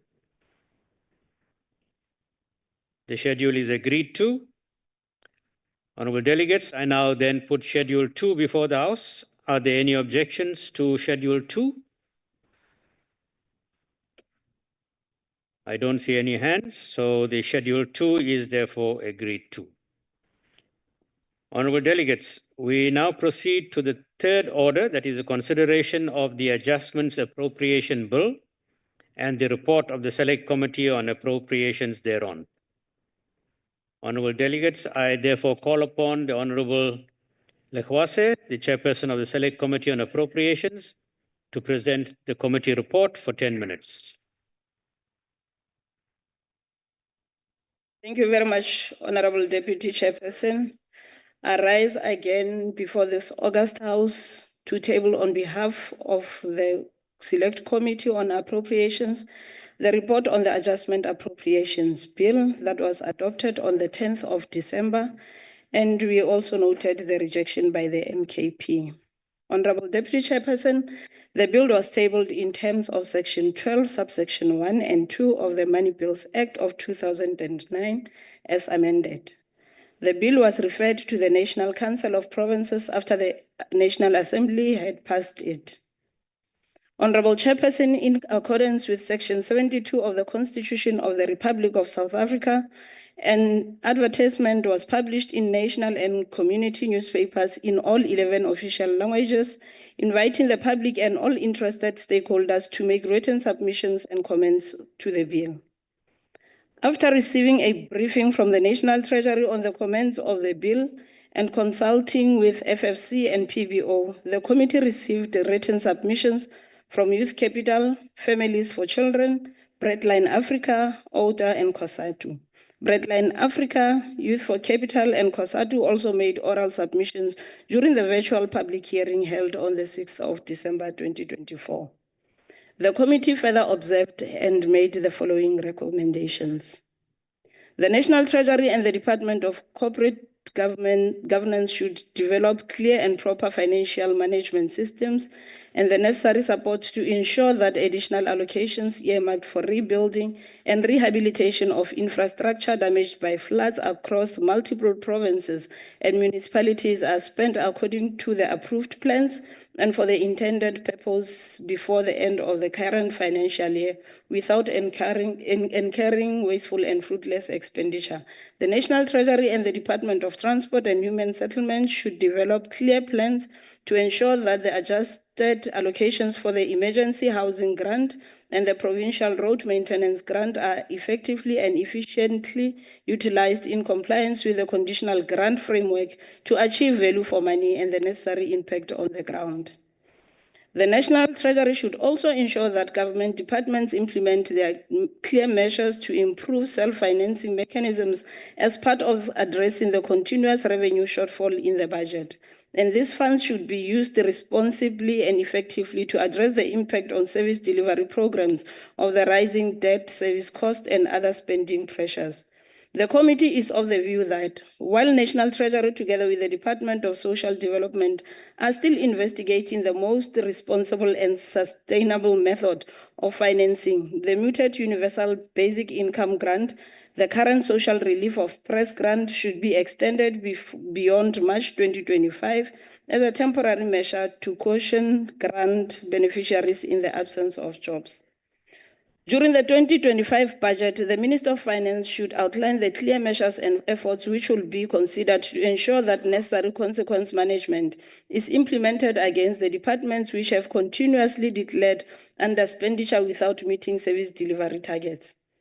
The committee is of the view that if this is not addressed, this has the potential to undermine government targets set out in the NDP Vision 2030. The National Treasury and the Department of Corporate Governance should ensure that specific consequence management measures are developed and put in place to address the impact of local government under expenditure, with 2 billion rands being surrendered to the National Revenue Fund this year. The committee is of the view that such under expenditure has the potential to undermine much needed basic service delivery and impact negatively on communities, and therefore clear and stricter measures should be taken to prevent this for the 2025-26 financial year. The Minister of Finance should ensure that all budget adjustments made due to unforeseen and unavoidable circumstances adequately comply with the relevant provisions of the Public Finance Management Act, the PFMA, Treasury regulations, and other regulatory frameworks. The Minister should ensure that approval of the requested rollovers in compliance with Section 6.4 of the Treasury regulations, together with Section 30, subsection 2 of the PFMA. All environments should be approved in terms of Section 43 of the Public Finance Management Act, together with Section 6.3 of the Treasury regulations, particularly those that are beyond 8% of the amount appropriated under the main division. However, the committee does not support any movement of funds above 8%, which is because of poor planning and project management and unsatisfactory performance by some departments. And the executive will have to apply the necessary remedial actions at their disposal to address such, if any. The Department of Basic Education should prioritize the ECD program as a strategic move to reshape the country's future by putting more resources and focus into early stages of education system. This should help address the situation where most grade 4 learners are unable to read for meaning, as well as the high dropout rate in schools. The department should also consider integrating other sport facilities as part of the ECD centers, including recreational areas, to keep children in a safe and conducive environment. The committee recommends to this House that the bill be adopted without amendments. Thank you very much, Deputy Chair. Thank you very much, Honorable Ekwase. Before we proceed to the voting, honorable delegates, I shall allow political parties an opportunity to make their declaration of votes in terms of Rule 78 if they so wish, and each political party will have 3 minutes if they want to. I see one hand there, 2. We'll start with the EFF. You have 3 minutes. Thank you, Deputy Chair. Deputy Chair, the EFF rejects the proposed adjustment to vote appropriations, which amounts to an increase of 11.3 billion. We reject the first budget policy statement of the neoliberal government of national unity, which is the official and formal coming together of neoliberals. As the EFF, we have consistently warned that parliamentary processes are outdated and need to be reviewed. We need to look at how Parliament can be more responsive and not reactive. At the moment, the parliamentary program and the calendar only serve to rubber stamp executive bills and adopt the reports to cover up government incompetence and adopt bills to allocate money when government and state entities have already spent the money. Municipalities across all provinces have collapsed and cannot operate as companies, treating citizens as customers as if they are selling products for profit when they are supposed to deliver public services. And Deputy Chairperson, we must agree that we need a proper sense of whether the National Treasury has done a proper expenditure review of conditional grants. Is the money allocated to these conditional grants being spent properly? Are municipalities capacitated to motivate for conditional spending? And are they able to put plans in place to ensure expenditure? So far, despite asking these questions, we do not have confidence that the National Treasury knows what it's doing. Instead, we are of the view that they are just happy with the poor understanding, which is just another manifestation of austerity measures. The EFF rejects the proposed adjustment, and for the reason, we do not see the need to deal with individual adjustments when the overall budget framework is deformed. Thank you, Deputy Chair. Thank you very much, Honorable Siwisa. We now move on to the Honorable Ngumalo. You have 3 minutes. No, thank you very much, Chair, and greetings to all the members present here. Chairperson, the adjustment budget bill is a critical process that it's response to unforeseen circumstances requiring spending priorities adjustment. The bill seeks to authorize the Parliament to adjust what Parliament appropriated in its various votes. Supporting the adjustment appropriation will help support families who have lost their home due to floods, and government take the measures to provide housing for those families. The bill further allocate additional funds to build school and invest in road infrastructure, to protect the vulnerable as we take measures to support the unemployed. The adjustment appropriation proposed an additional allocation of 1.6 for the Department of Social Development to partially fund the increase of the social relief of distress grant from 350 to 370 per month, bringing the total allocation for the grant, including rollovers. This is part of the commitment towards the attainment of universal basic income grant. Chairperson, as the ANC, the adjustment appropriation support our commitment as a nation to build a better Africa and a better world through the adjusting fund to support the G20 presidency of our country. It further allocate fund to strengthen the defense for the mission of a democratic Republic of Congo. The ANC support the bill. Thank you very much. Thank you very much, Honorable Ngumalo. We now move on to the virtual platform, the Honorable van den Berg from the FF+. Thank you, Chairman. These budget votes were approved not even 5 months ago, yet already funds are moved and shifted around to suit various objectives.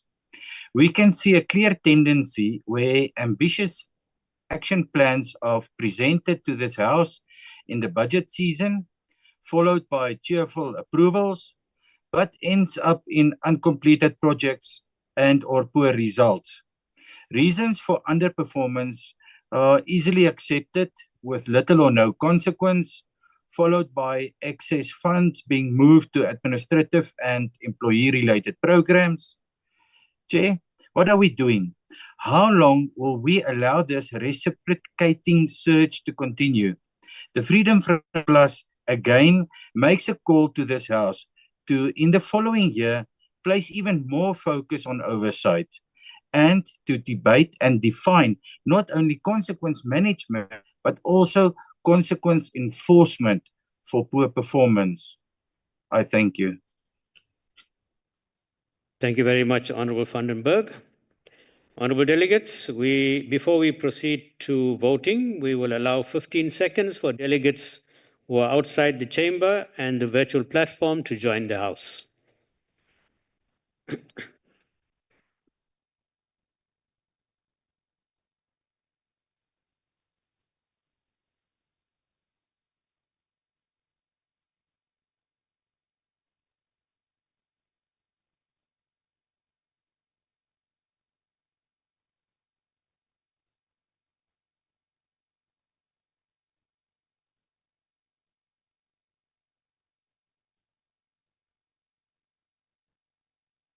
Right, we'll now proceed with the voting on the question.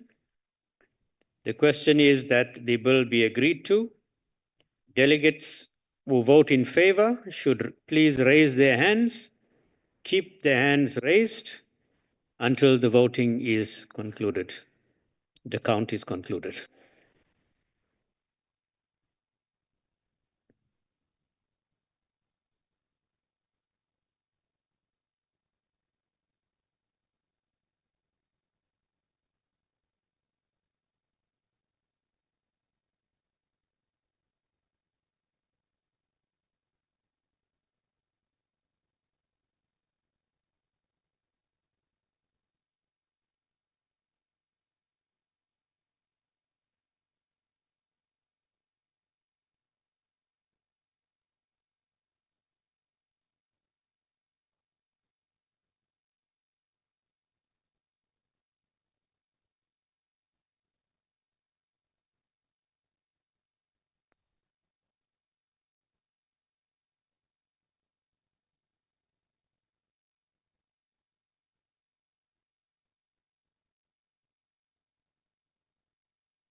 All right, thank you. You may lower your hands. Delegates who vote against, please raise your hands. Keep your hands raised.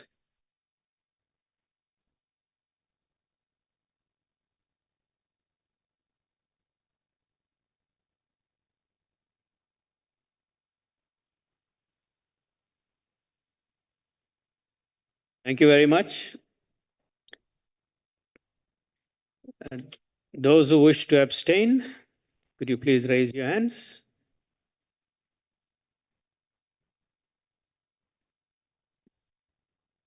Thank you. The vote is now completed. The host will also lower hands on the platform. I'll just wait for the count and then announce the results.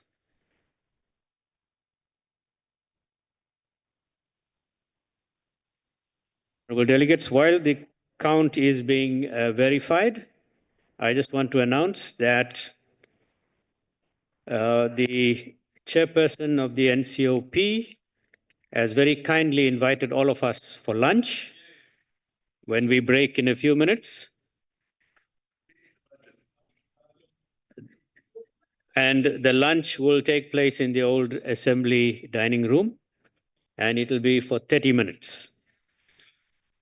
So the results of the vote, those in favor were 40, those against 11, and 0 abstained.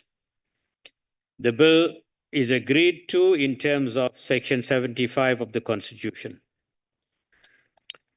Honorable delegates, I want to thank all the honorable delegates that took part in this session and in the voting, especially the chairpersons who made their inputs and all those that made declarations.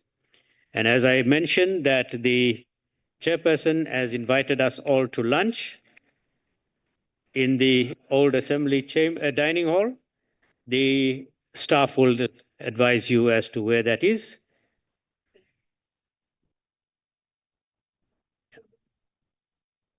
Okay.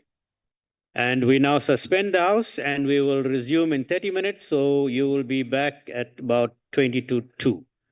Thank you very much, honorable delegates. The House is suspended. Recording stopped.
Recording in progress.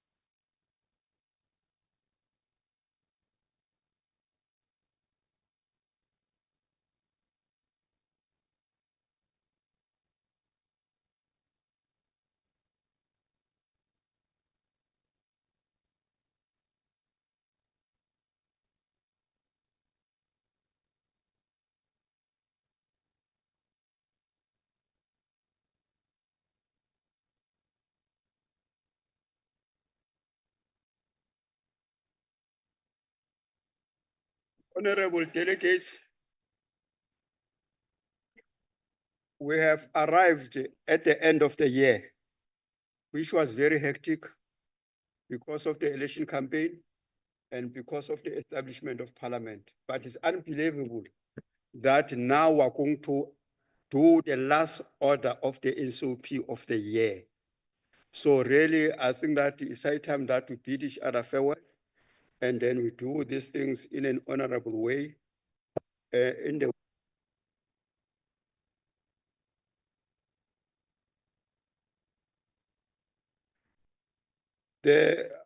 honorable delegates, we now come to the last item on the order paper for all species. I now call Honorable SP Mabilo, Acting Chief Whip, to start the four species. Over to you, sir.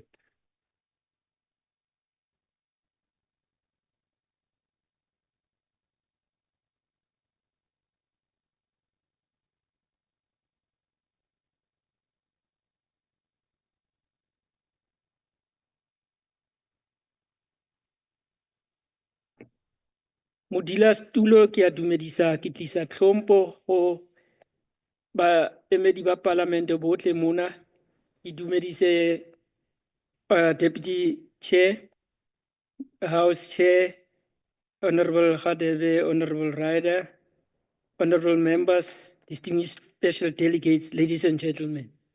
Dumelang. It is indeed a great honor for me to stand before you today to bid all of you farewell on this last sitting of this August House as we mark the end of the 2024 political calendar year. Honorable members will surely agree that this was indeed an eventful year of unparalleled historical proportions in the evolution of our constitutional democracy. It was a year in which the entire international community cast its eyes firmly on our people. As united in diversity, we wrote another indelible chapter in the history of the post-apartheid colonial South Africa by freely electing a government of their choice on the 29 May 2024 national and provincial elections. Honorable House Chair, as President Cyril Ramaphosa prefaced his speech on the occasion of the unconditional acceptance of the 2024 national and provincial elections outcome, I quote, "The people have spoken," close quote. We stand here together as elected representatives of our provinces to say once more that the people have indeed spoken and the politics of South Africa will never be the same again. In this 7th administration, as we have to accept and adapt to the new normal government of national unity imposed upon us by the popular will of our people.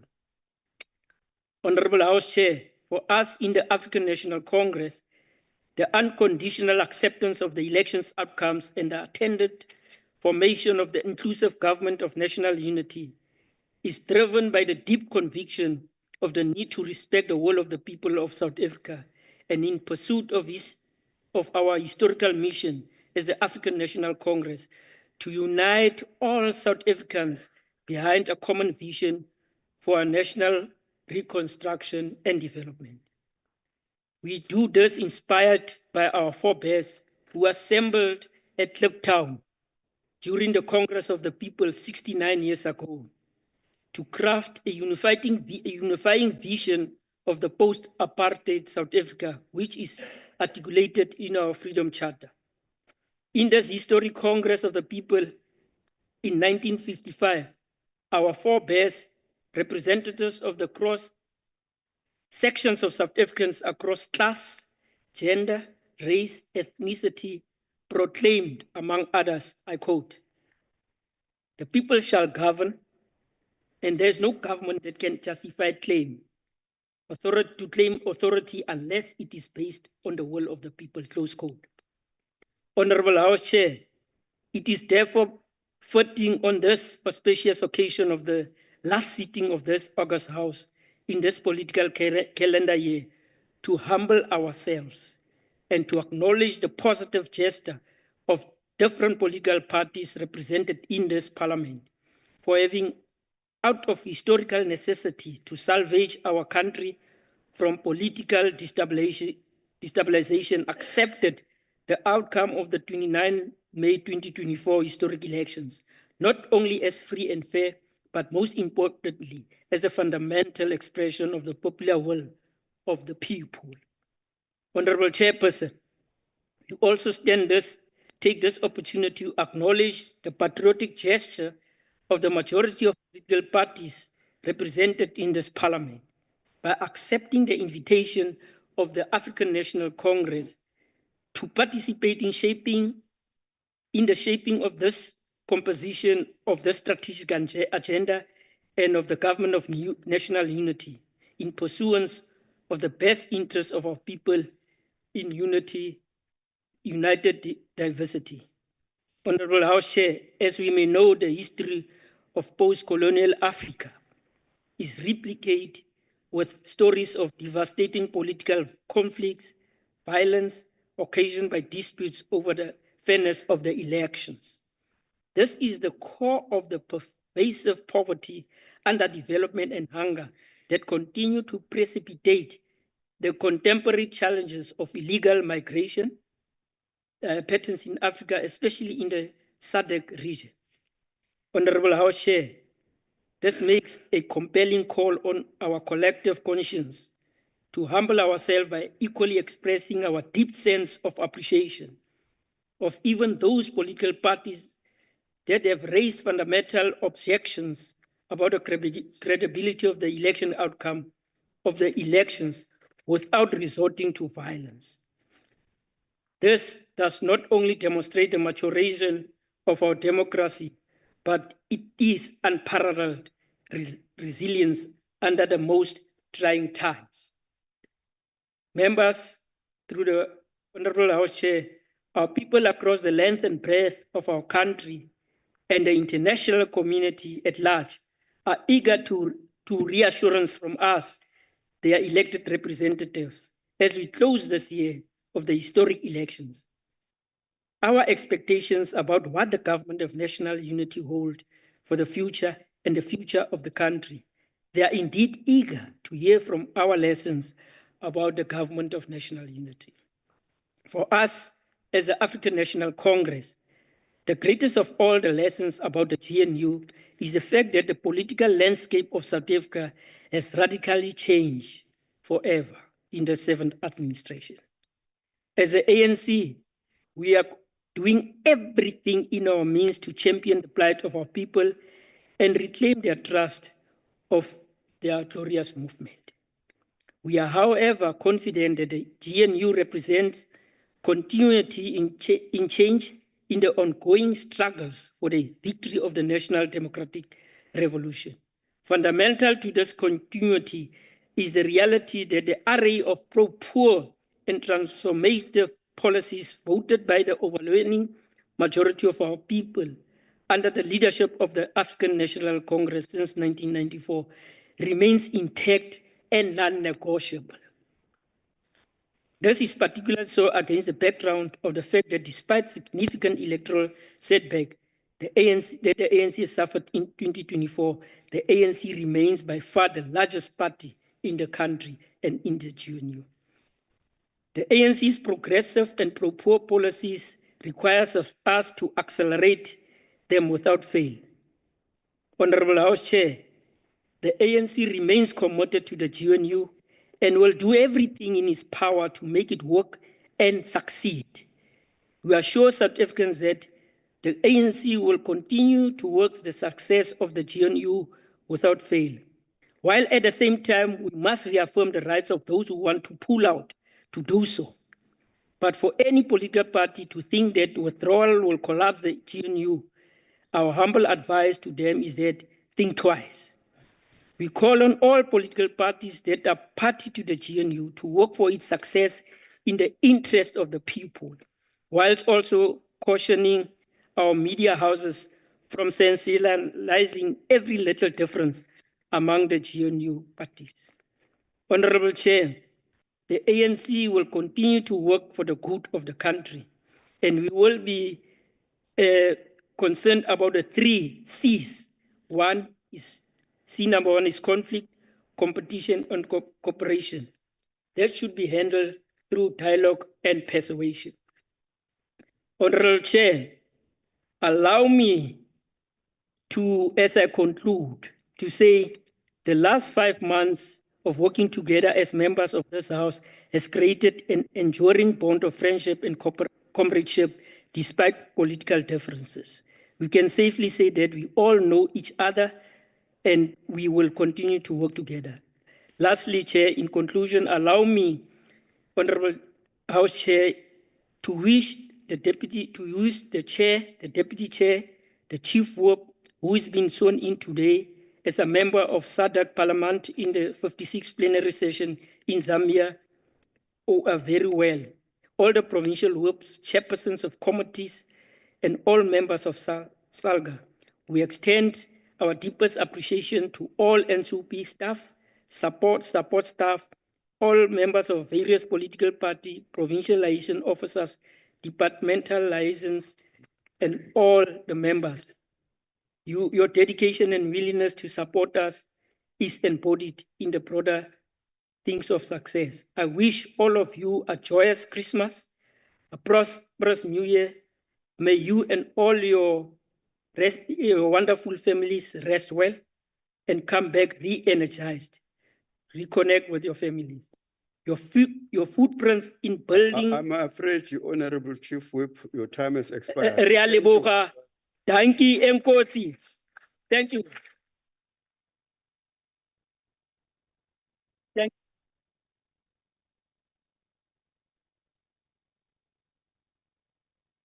Thank you, Honorable Delegates. The next speaker on the podium is Honorable Chairperson of the House, Honorable Ryder.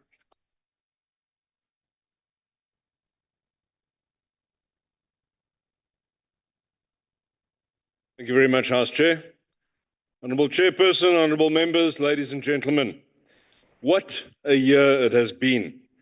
An incredibly hard election campaign resulted in a hard-fought election, which then resulted in the birth of the 7th Parliament and the Government of National Unity. If you had told me a year ago what this National Council of Provinces would look like today, I would have laughed openly at you. As we closed off the 6th Parliament, I had a plan in mind to make the NCOP sexy. I never realized just how sexy it would become. Chair of the NCOP, the Government of National Unity has brought a new dynamic to this House, one that we are still learning to navigate. What a fine opportunity to engage in robust discussions, to challenge one another's thinking, and to work together to find solutions that we can all live with. For that, honourable members, is the nature of a coalition.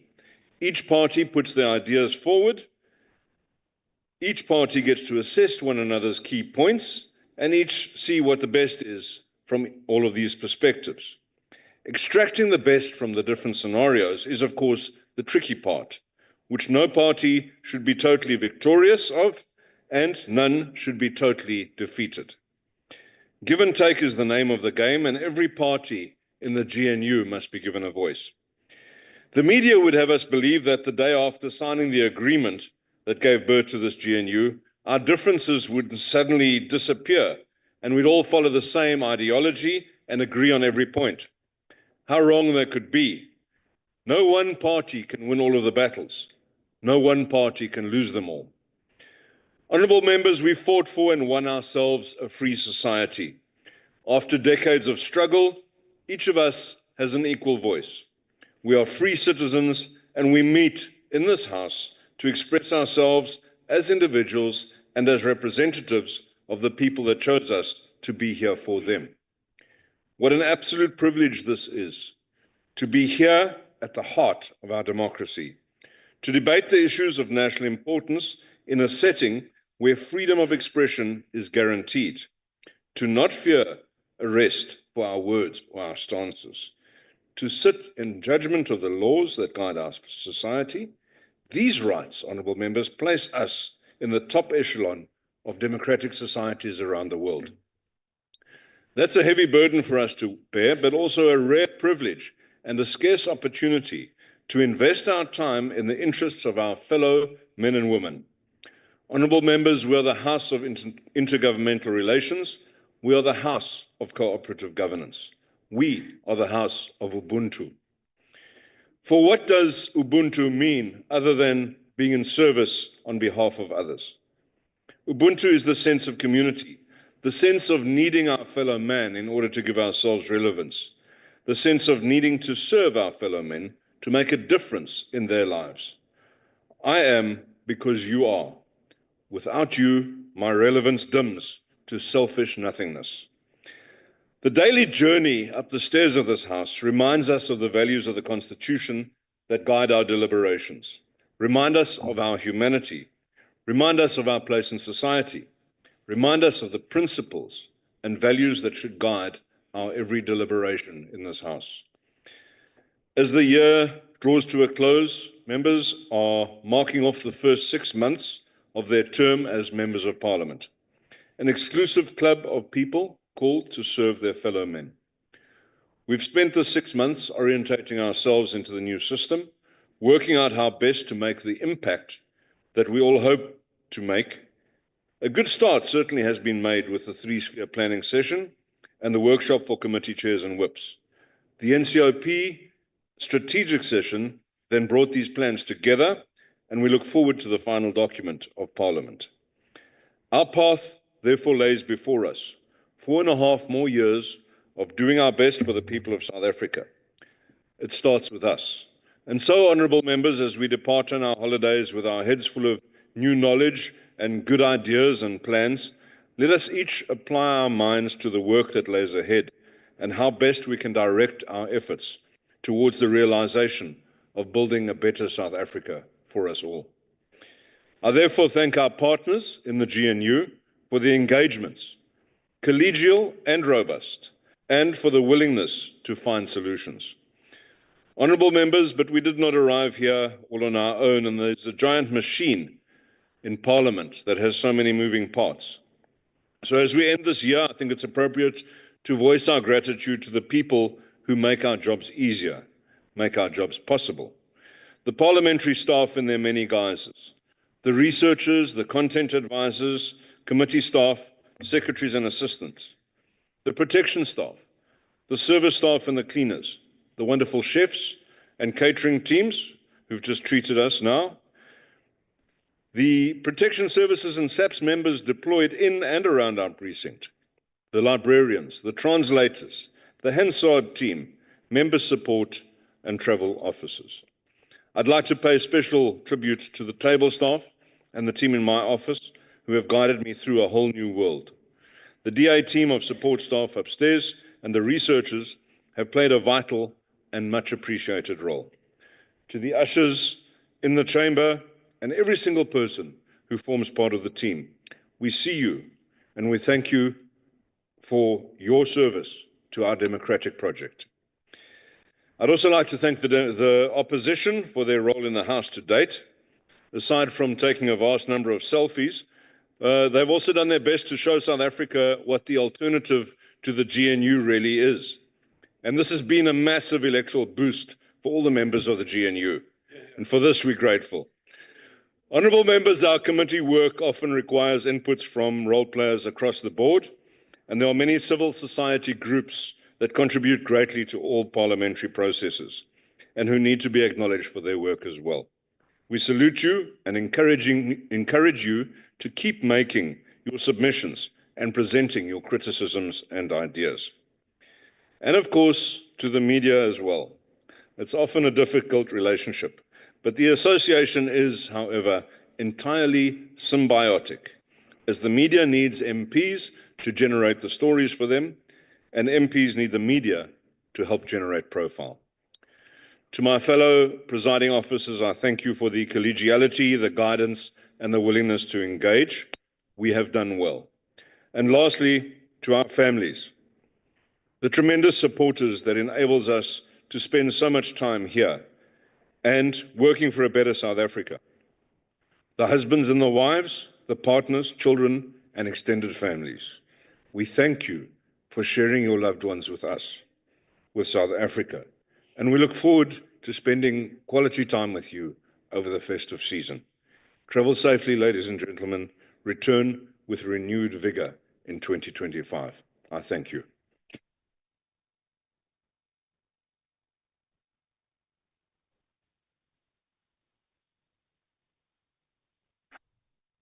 Thank you, Honorable Ryder, for your input. The next speaker on the podium is going to be Honorable Makesine from the Free State.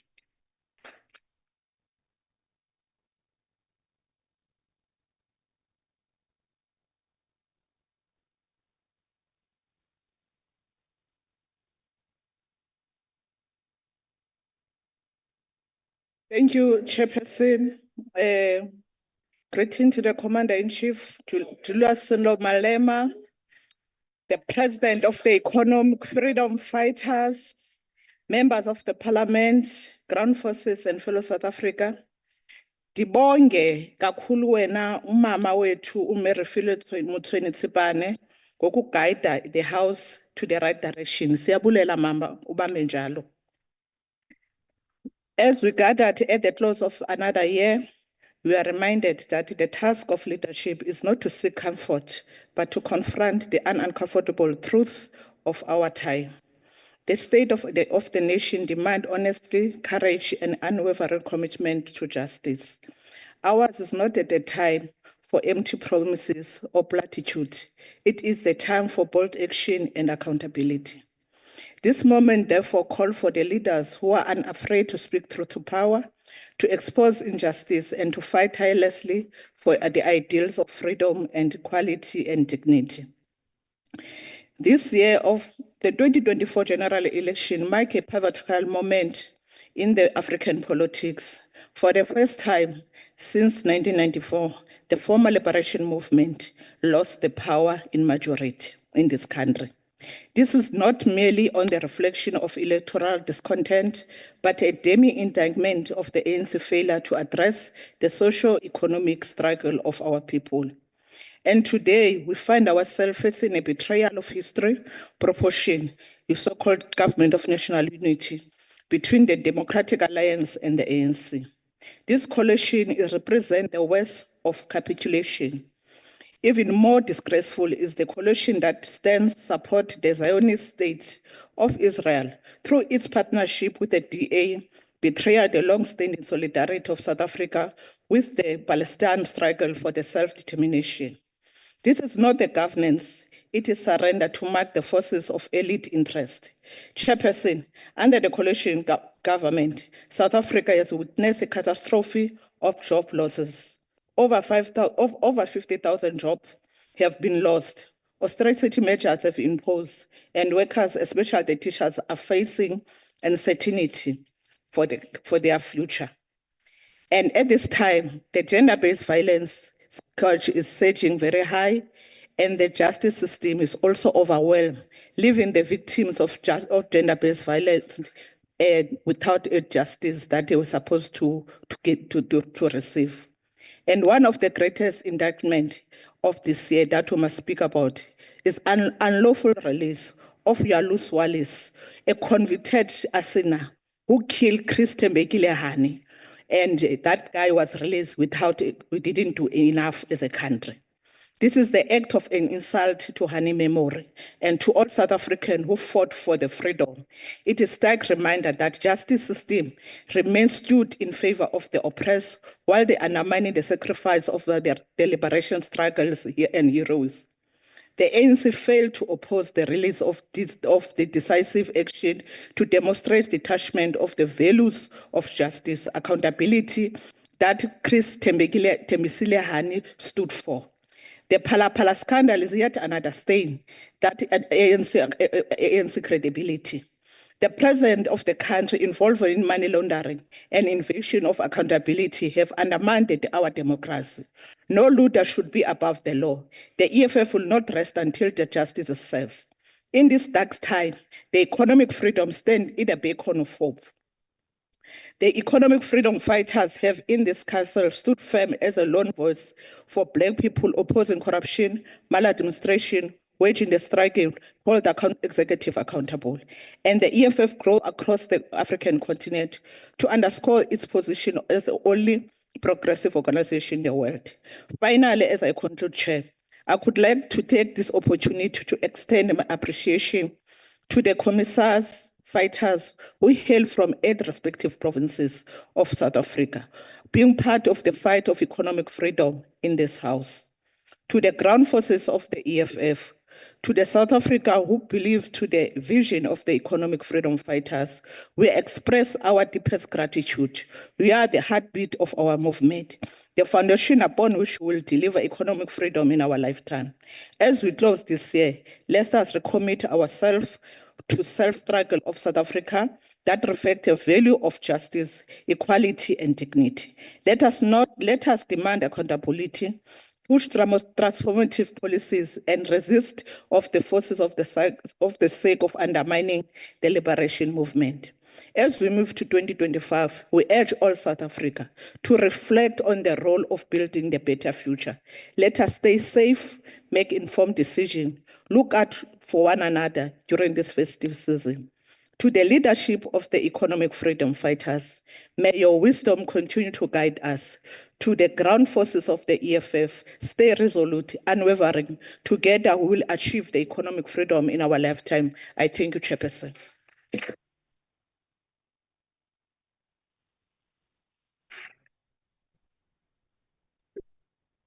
Thank you, Honorable Makesine. The next speaker on the podium is going to be Honorable Mkwena, MKP. Thank you, On Chair. the visual platform.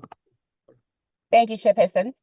Honorable Chairperson of the NCOP, honorable members of the NCOP, distinguished guests, fellow South Africans, and last but not least, to my President, Jacob Zuma.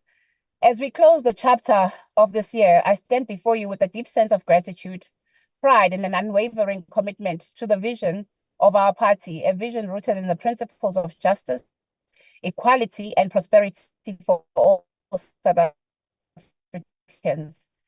This year has been a challenging yet transformative year, one that really is one that we'll always remember. Through vigorous debate, critical oversight, and collaborative lawmaking, we have upheld the constitutional mandate of this august House, ensuring that the voices of all provinces are heard and their unique needs are addressed. I would like to express my heartfelt gratitude to the Honorable Chairperson of the NCOP, the Honorable Deputy Chairperson, the Honorable Chair of Chairs, who, despite our differences in political affiliations, have shown an unwavering commitment to the values of this House. A special mention to Honorable Modise and Honorable Badenhorst, who have been gracious enough to provide me great debate comebacks all the time. The spirit of cordiality underscores the strength of our democracy and serves as an example to all of us. In the true spirit of the MK Party, which champions the empowerment of marginalized communities and the eradication of systems inequalities, we have made significant strides in the following areas: mineral resources and agriculture. We have pushed for meaningful reforms in the sectors, allowing that there will be an unlock one day of opportunities for emerging farmers. Small enterprises as engines of economic growth, we have been advocates of policies to reduce red tape and enhance access to finance and to foster innovation. As the MK Party, we have actively participated in critical debates, tabled essential questions to the executive, and made impactful contributions in our select committees. We have stood firm as the official opposition, holding the executive accountable while articulating the MK mandate effectively. However, challenges persist. Poverty, unemployment, inequality remain the triple burdens of our society. Moving into the new year, we will make sure that as the opposition party, we'll intensify our efforts to build an inclusive economy and ensure that no South African is left behind. The road ahead demands bold leadership, collaborative governance, and unwavering dedication. The MK Party will continue to champion that and uplift and empower and transform. As the whip of the MK Party in the NCOP, I extend my gratitude to all members of parliament across party lines for their dedication for serving South Africa. To the officials and staff of the NCOP, the table staff, thank you for your unwavering support and professionalism at all times. To the people of South Africa, our work is inspired by you. The MK Party remains committed to being a vehicle of your aspirations and a defender of your rights. Together, let us build South Africa that embodies the ideals of our constitution, a nation where every citizen has the opportunity to thrive. As we enter the festive season, let us reflect on our shared journey, renew our commitment to service, and find joy in the unity of our diverse nation. On behalf of the MK Party, I wish all South Africans a safe and restful end of the year. May 2025 bring renewed hope, strength, and progress for all of us. I thank you. Thank you, Honorable Mukwena, for your input. The next speaker on the podium is Honorable Brett for the first time.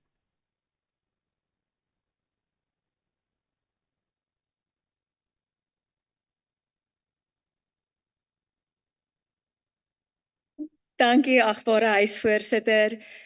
Colleagues, a lot has been said, but I think many of you, if not most of you, will agree when I say, sure, what a decade this year has been. I don't think we have experienced a normal run-of-the-mill year since 2020 and COVID joined our shores. And I think, to tell you a little story, those that know me know that I love telling stories. I think the story of my office that I lovingly call the cave will sum up this year perfectly. In this year, my office has flooded. It has almost burned down Parliament twice. But at least I now have a working telephone that has took since Parliament burned down, and I have internet connectivity for the first time in 5 years. So it's not just bad, there's some good in between all of this as well.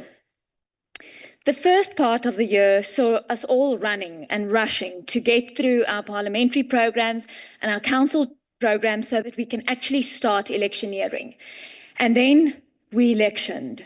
And boy, what an election that was. We saw the GNU being established and a new dawn for South Africa being created. And then that was short-lived and we got back to running and being on our treadmills to catch up the backlog, what this year was actually supposed to be completed yet by now. Life has also not been kind, and it has thrown a lot of personal challenges in each and every one of our lives. And we might not know of each and every challenge that every single one of you and our staff and South Africa has faced. But the one thing that gives me hope is that I saw how this 7th NCOP has supported each other across party lines. And that gives me hope for the next 5 years. We saw the loss of icons and political stalwarts, and it's been a tumultuous time for South Africa. But my wish to you is this: as the old year retires and the new one is born, we commit into the hands of our Creator the happenings of the past year and ask for direction and guidance in the new one. May He grant us His grace, His tranquility, and His wisdom. And as Charles Dickens said, the year end brings no greater pleasure than the opportunity to express to you season's greetings and good wishes. May your holidays and new year be filled with joy. I thank you. Thank you, Honorable Brett. The next speaker on the podium is Honorable Farmer.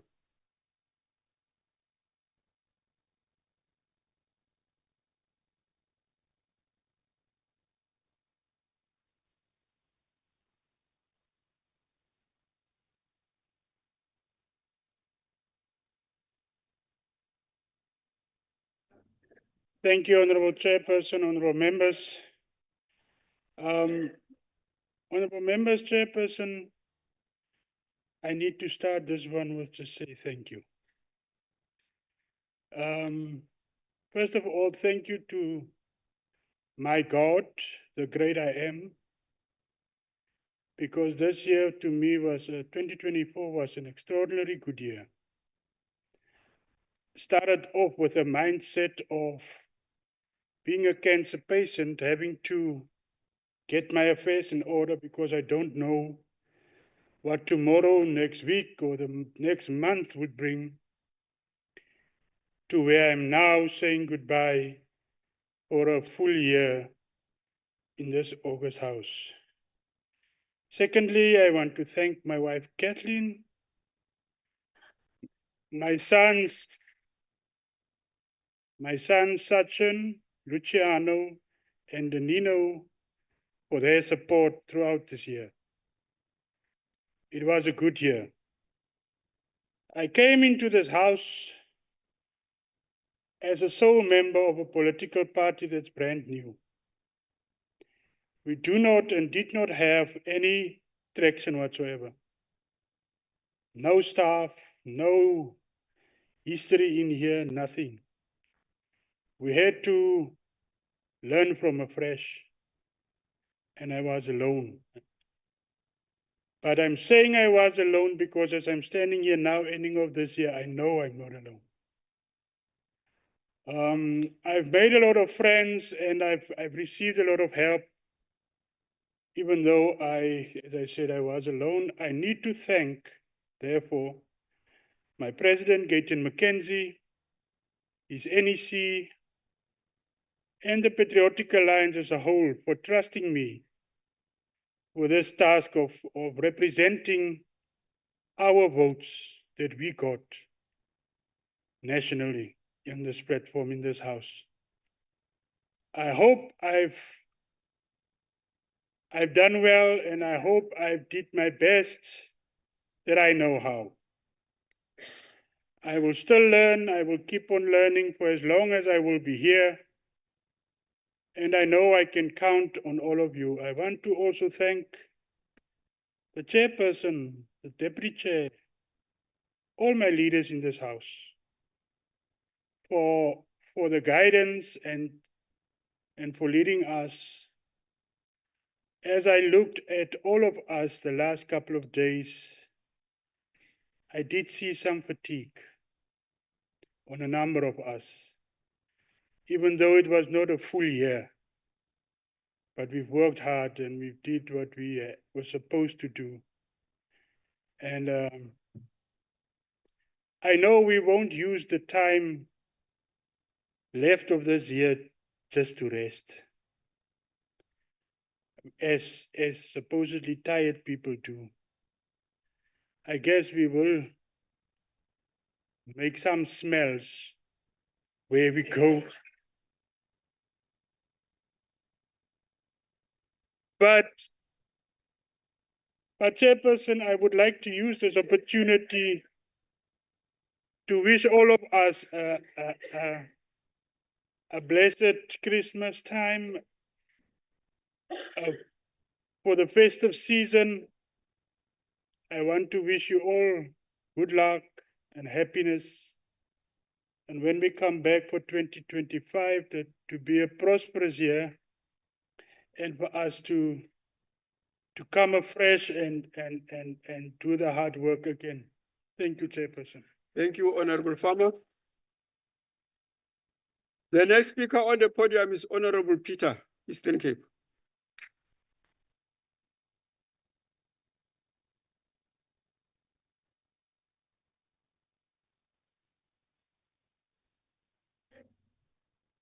Sihlalo wendlu mandibulise ndibulise namalungu onke ahloniphekileyo alendlu. Ayomini lula le kuthi sihlalo xa sithi farewell ngoba farewell means another thing. Sisonobathi farewell kanti asibuyi. Yiloo nto sithi masithi bye-bye.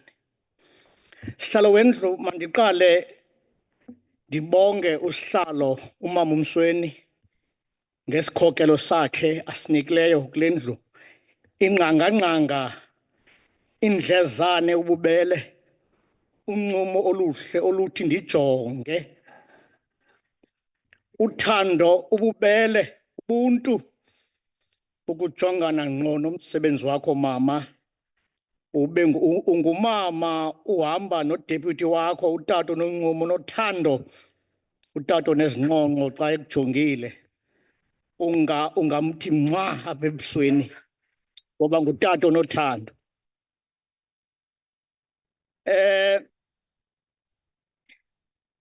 Ezimini zisikhumbuza okhokho bethu. Order, please. Ezimini zisikhumbuza okhokho bethu oTata uMandela xa wayesithi ukhokho wethu umntu wakhiwa zizinto ezimbini.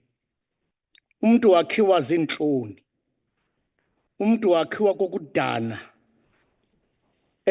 Kwezi zinto zimbini kuye kuphume uxolo nothando. Ukuba ungumntu awudani enye ye-element yomntu imkile kuwe.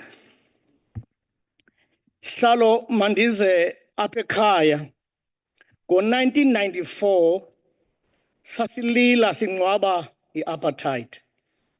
Singcwaba idlule nemiphefumulo emininzi abantakwethu abasekho ngenxa ye-apartheid. Ezinye zentloko zabo zijinga emaweni nanamhlanje, ezinye zange zafumaneka. Xa sukuba sime kule ndawo sima ngemimoya yabo, sixoxa ngemimoya yabo ngoba babeme besithi bafuna inkululeko. Asimi ngokuthanda naxa siba emotional. Si-emotional ngoba siyayazi imbali isisusaphi. Xa sukube sime apha sixoxwana, loo nto iye ibonise into yoba noxa nje sisisizwe sinoxolo kodwa sinalo uxolo ngoba sakha ne-DRC sizama ukwenza uxolo kweli lizwe. Kodwa ityala lethu luxolo kweli lizwe. Sizondelwa uxolo. Ngaloo mazwi ndithi mandithi ndibulise inkokheli yam uNjengele ubantu bonke olomisa ngokunika amaqaba afana nathi la mathuba nje sizoma kwezi ndawo. Sime kwezi ndawo singafundanga sihlalo. Sime kwezi ndawo sirharha. Sime kwezi ndawo sizofunda ngokulawula ilizwe. Yiyo loo nto sisithi abantu bethu bajonge kuthi xa sime apha. Xa silila nabo ithemba labo sithi naxa bengenakutya bajonge kuthi. Xa sixoxwana apha kodwa oomadiba balwa besithi wonke umntu umnyama ubomvu ngowalapha eSouth Africa. Akakho umntu ongenguye owalapha. Sonke singabantwana bendlwenye. Inkosi sihlalo. Thank you. Thank you, Honorable Peter. The next speaker on the podium is the Honorable Deputy Chairperson of the Council, Honorable Govender.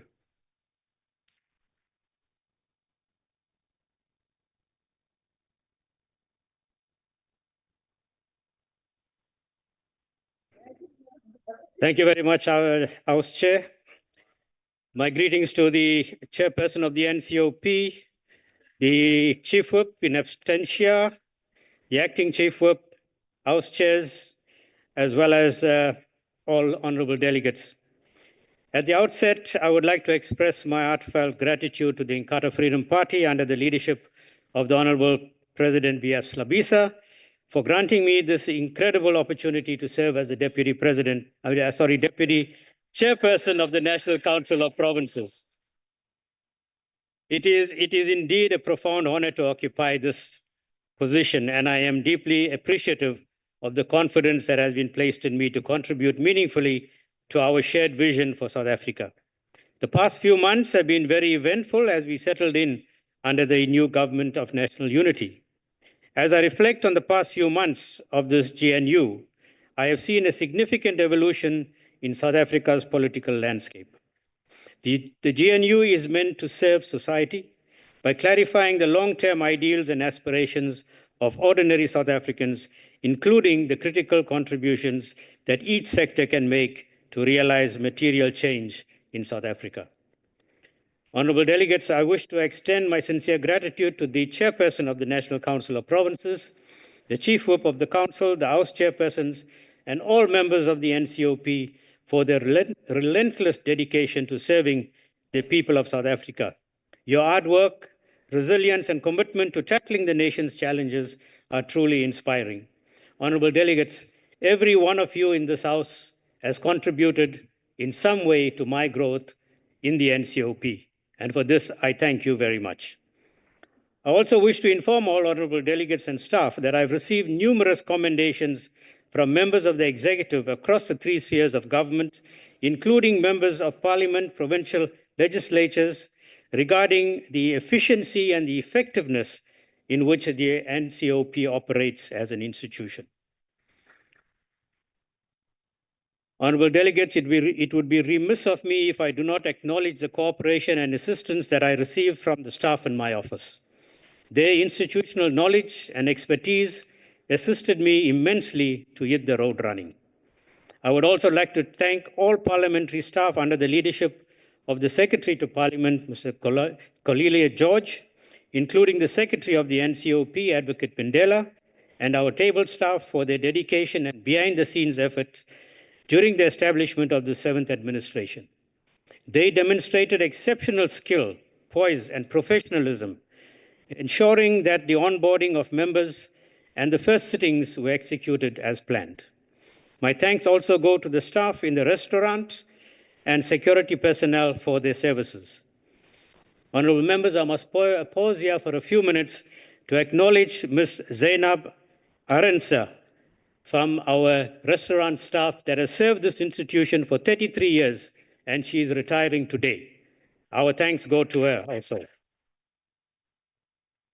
My thanks also go to the staff that we have in this house, and I want to take this opportunity to extend very warm wishes for the festive season. May all of you enjoy a very relaxed festive season, come back re-energized as we move forward into 2025, which I'm sure is going to be a very eventful year as we, as a nation, host the G20 and of course the P20 also. And I want to wish you all a very blessed festive season. Thank you very much, Honorable House Chair. Thank you, Deputy Chairperson. The next speaker who is on the virtual platform is the President of SALGA, Honorable Sitofile. Over to you, Chair. Thank you very much, House Chair. Greetings to you and greetings to the Chairperson of the NCOP, the Deputy Chair, and members of this august House. And of course, I must thank the opportunity on behalf of the sector since the establishment of this House, since the 7 months ago, after the elections in our beautiful country, South Africa. Then over this last 7 months, you are trying to get your feet on the ground and try to understand how the system operates, how the House had to engage on matters that affects the provincial governments and local government. And we really appreciate that through the leadership that have been provided by the chair of the NCOP and his deputy chair, it helped us at least to work together to gel as what we're supposed to do going into the future. Because the House to us as local government practitioner is an important house. That's where the House, it drives the collaborations and cooperation between and among spheres of government and departments so that they address the challenges that people on the ground are facing.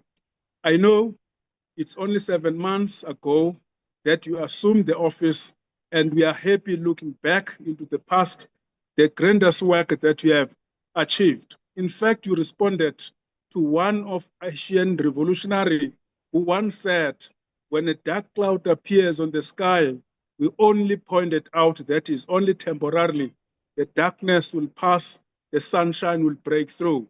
And therefore, your appointment into this responsibility in this important house, it is a sign of a breakthrough, of a sunshine, and the darkness passing and looking back into ourselves. It is our belief through this house that we can work together, collaborate, and make sure that the three spheres of government address the challenges that communities are facing, because in our own description in the sector, we are saying local government is like your legs. It is your legs that carries the whole body of your body weight. and take it your body into a destination that your brain and your heart have decided to arrive at. And it is through these legs that makes you to arrive at your destination. And therefore, a weaker legs, there will be no possibilities of your body to arrive at the destination that it set for itself. It requires a strength, it requires to be strong, it requires to be supported. And you support it through different means. And this is the role of this House in trying to support these legs. As you are going back to your own areas where you come from, you'll be visiting municipal spaces. They will be asking a question, as a member of parliament, what is it that you have done in your 7 months being in office, besides the lamentation and besides the accusation and many other things? They demand and require some answers from you as leaders of our republic, of the country, in addressing to the challenges that they are facing. It is through this House that we can better achieve, through intergovernmental relations framework act that you in the House you have adopted. Time has come that we must stop operating in silos. We must operate as a single government, responsive to challenges that our people are facing, and respond on time on matters that they are facing. It is our understanding that this House is tasked with the responsibility in managing the intervention through Section 139 and how best we help these municipalities to turn the corner and make sure that these municipalities do achieve their objectives. Because achieving of objective is not about being in the beauty context, that a certain level of a municipality or the government is performing more than others, but it is a function of government to respond to challenges that communities are facing. And this is the call to all of us, using your framework of GNU and whatever the forum that you want to call it, in consolidating these strengths and powers and drive decisively the change that is required to our people. It is our responsibility, Chair, that we build resilient cities, resilient municipalities that are responsible to our challenges. It is our responsibility to look into the manner in which we allocate financial resources to municipalities. And one story that it blows my mind every day is a story that was shared by the Premier of Northern Cape when he told this House, when the Minister of Cooperative Governance visited the House and engaged the House, he told you that out of 1.3 million total population in his province, 800,000 dependent on grants from government. And this, therefore, it tells you the difficulty of the citizens to pay services to municipalities. It's so enormous if you take the example of that particular province. And thereby it requires us to put more acceleration on the equitable share formula, including the formula that deals with the total population and total economic size. Provinces such as those, including provinces such as Northwest, will be disadvantaged, and all other provinces in the country. It is important for us to review these particular processes so that they do benefit our communities as we go into the new year. As we come back into this House, it will be important for us to fast track those issues and make sure that we respond to challenges that our people are facing every time, and the reason why they voted us. A call on action in simple terms. As Thomas Sankara once said, that we must turn our back on the old formulas and reinvent the new future which is in our hands today. As we close this year, let us carry forward the lessons learned and commit ourselves to build a local government system that is not only functional, but is also transformational. Those challenges that are ahead of us, but they are not going to be deterring us in driving the transformation in the Republic. And therefore, we need to hold on the spirit of collective wisdom and working together and use the indigenous processes in resolving the complex challenges that we are facing into our country. It is our responsibility, therefore, Chair, that as we march forward to 2025, 2026 local government, it will be also important to thank all those that have played their role. Those have helped out on this journey.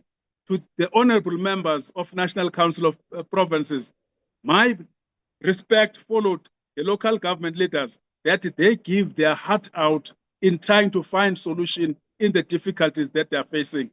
And we wish you good luck in your journey as you are going to interface and interact with our municipalities in our communities, as you are going to come back, learn lessons in those areas where you come from. Use the energy and the power that bestowed into yourselves. Use the power in transforming the local government and addressing the challenges with speed that requires. Good luck. Have a wonderful holiday. And I'm looking forward to see you coming back into this house and take forward the debate and discussions about the new future that we must craft and build so that we can, our people have a trust to government that they've elected. Thank you very much, Chair. Thank you, President of Salga, for your input. The next speaker on the podium is Honorable Maneni Sofaude.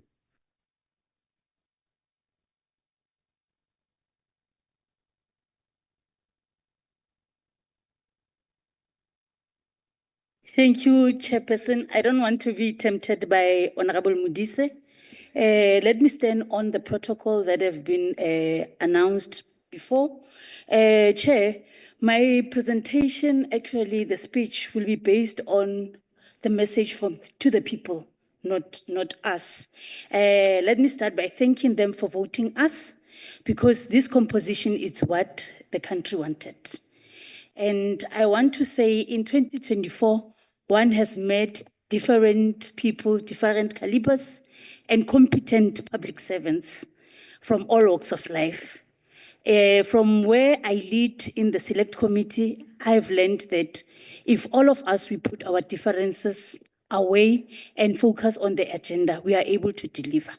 If we can take trace from where we come from the orientation to the 3 years planning of Honorable Govender, all of us, we can tell that everything that have discussed there and embarked on, we have achieved the outcomes. Today, we are here celebrating the 7th month of being members of parliament in the NCOP, and we have dedicated our daily work 24/7 to be people-centric. The NCOP now, as we speak, as I'm standing here, it's now fashionable, Honorable Baden-Host, even though we have noted that we do have some limitation in terms of how we handle each other. And I think as in this house, we have carried us properly. The honorable member from Salga was speaking about us to stop lamenting, focusing. And I want to ascertain him that he must follow through the YouTube. He can see that we've been so relevant and content in terms of the work of the NCOP as capable men and women. And if they can take trace and look at this composition, you would see that it's very inclusive in terms of gender, age cohort, and as well, different people like the traditional healers. We are able to raise issues of our people from all angles of life. So it is very important that all of us, we take note and take pride to be leading this NCOP as the collective. Honorable members, I want to send the message of condolences to the families of those who have lost their family members, whether through the food poisoning or other incidents like motor vehicle or other illnesses that because we know that this Christmas is going to be hard on them. But they must know that it is well. Honorable Boshoff, you must know that it is well. We want to send to everybody that they must know that it is well. Honorable members, I want to speak to our law enforcement agencies that they know that social media in South Africa is not user-friendly for everybody, especially when you are a public servant. So please, we want to talk to you to say that we want to urge you, don't feed social media, don't feed TikTok. Do what you have to do in terms of executing law enforcement in our roads, everywhere. Don't be complacent. because we know that people would be watching, and please bear in mind that there's an eye in the sky. Everything that you do, you must always be conscious. Honorable members, I want to say to ourselves, our families and South Africans that as we travel, let us adhere to the rules that we must not text, we must not do social videos, and we must not, speak with while you are driving. Let us focus and ensure that we save lives. All of us here, we are drivers. We know how hard it is to lose somebody in a motor vehicle.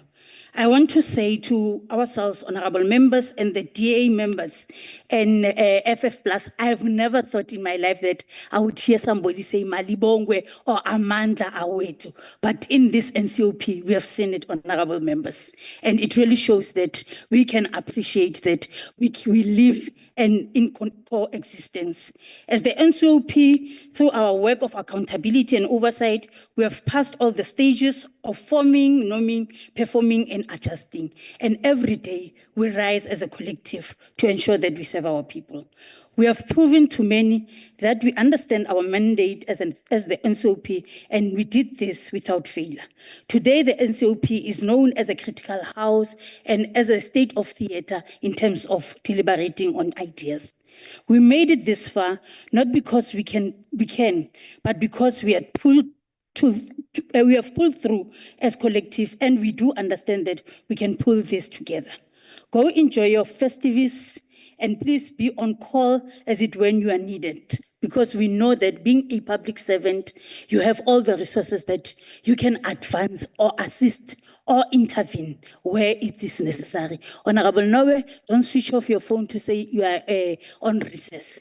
You must just be on a call away to advise or to intervene when you're supposed to do. Honorable members, we have noted that through this year that we have had so many crises in our country. There's illegal miners, and we know how their issue is dividing this country. Let us go in our committees and be the mind of reason, the sense of reason in terms of how best can we deal with those issues. But those who are not adhering to the laws of this country, they must taken to book, and we must ensure that the law take its course. I've seen our collective beating the drum of Batopili, committing themselves to the belief that we serve, we care, and we belong. And we want to say to those who are being relocated or we have been allocated their households in new neighborhoods, they must take care of those houses. They must enjoy being in the new spaces of integration, because we know how we were separated before in terms of special framework. But today, those who didn't believe that they would live in the suburb, I know where I come from in Rand West, we have those who are integrated with those who are in the suburb in Green Hills. This year, they'll be celebrating, they are here, the festive in the suburb. Without the issue that they are earning less than 3,000 or living within 4,000. So it's something that is good. We have made sure that this year we celebrate and commemorate 16 days of activism by ensuring that we charge each one of us to ensure that we adhere to 16 days of activism and to the laws of this country, that we should protect the children. We want to thank the men of this country as we'll be celebrating this festive season, that for this year, they were at the forefront in terms of discussing the discourse. Will you please block that member? Okay.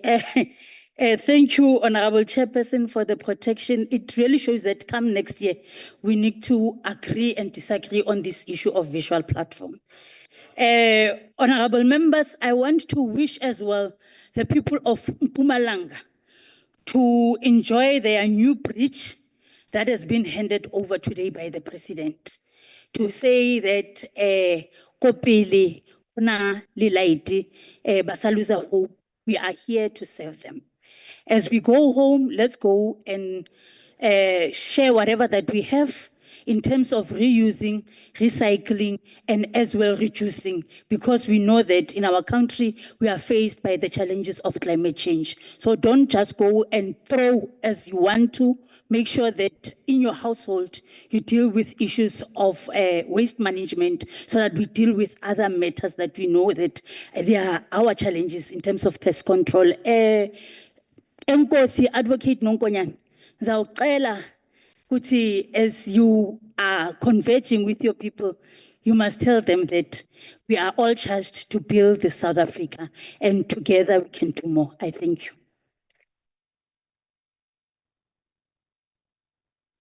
Thank you, Honorable Mananiso, for your input. The next speaker on the podium is the Honorable Chairperson of the Council, Honorable Refilo Mutwe.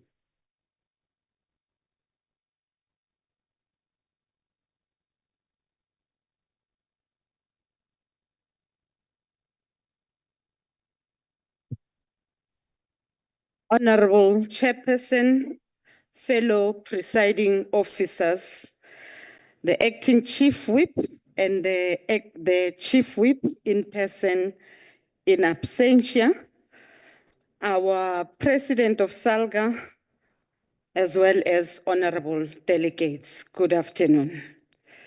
It is my honor to take a stand on behalf of all the collective of presiding officers to appreciate the work done over the past few months as we transitioned into the 7th Parliament following the 24th National General Elections. This new dispensation has been characterized by ebbs and flows that force this House to confront new challenges and new possibilities, and new features that define this moment in time.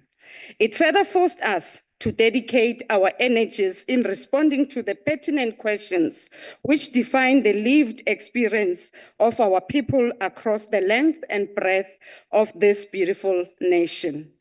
We are pleased to state that to you all, that as presiding officers to this House, we congratulate you all on the job well done, honorable delegates.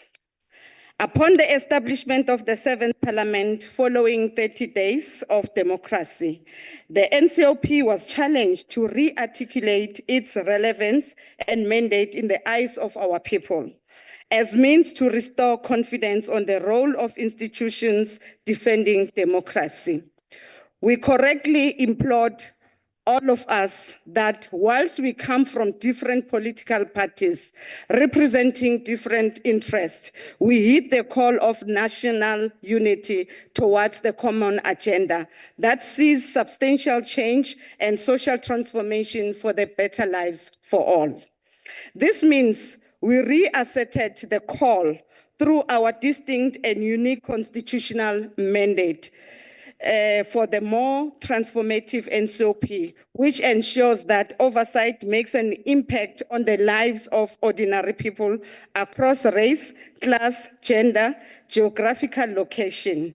We have thus together worked tirelessly to reposition the NCOP through doing things differently and through a new framing of our environment in ways that dissimulate modes of politics that are more attendant to poverty alleviation, inclusive economic growth, job creation, and building more capable ethical and developmental state. We have since our first sitting on the 15th of June and subsequent sittings been able to swear in members and elect leadership of NCOP. We have successfully established NCOP committees as well as joint committees. The induction of members of parliament, including a session for NCOP delegates, was undertaken as part of ongoing training of members. The induction workshop of whips and chairperson was also an important highlight. This, honorable delegates, culminated into the NCOP strategic planning session, which has contributed to the development of draft policy priorities and strategic plan for the 7th Parliament. With regards to the oversight work, questions to the executive and debates in the House on contemporary national issues affirm the culture of robust and open debate without fear, favor, or prejudice.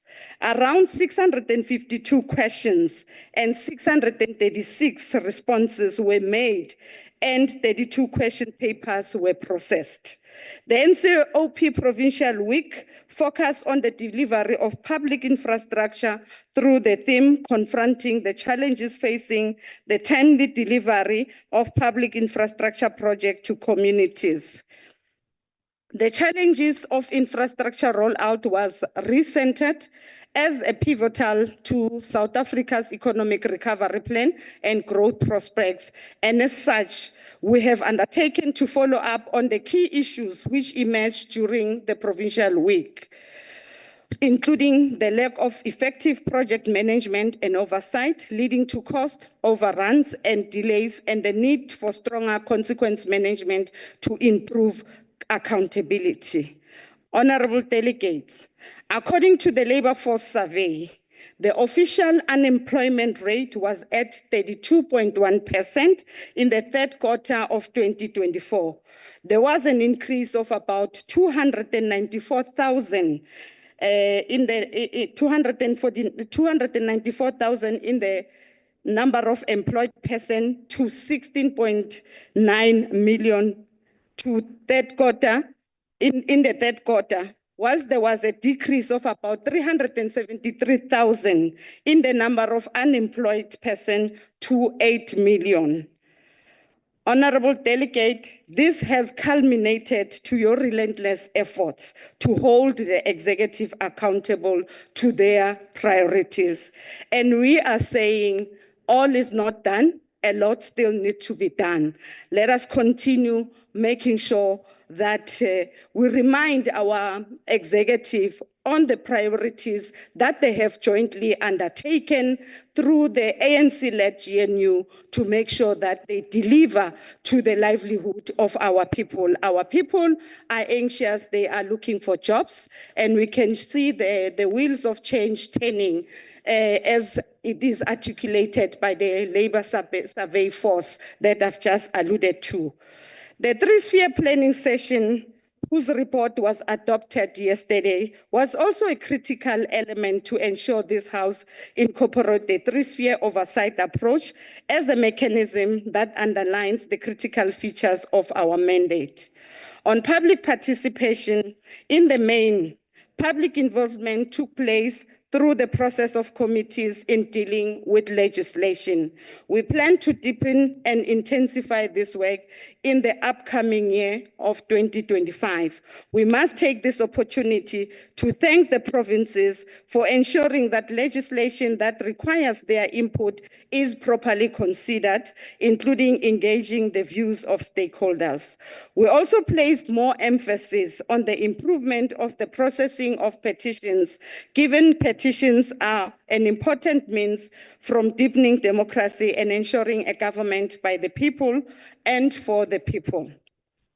With regards to lawmaking, we ensured, honorable delegates, that we support the work of government through the consideration and approval of the critical budget instruments, including the appropriation bill and the adjustments.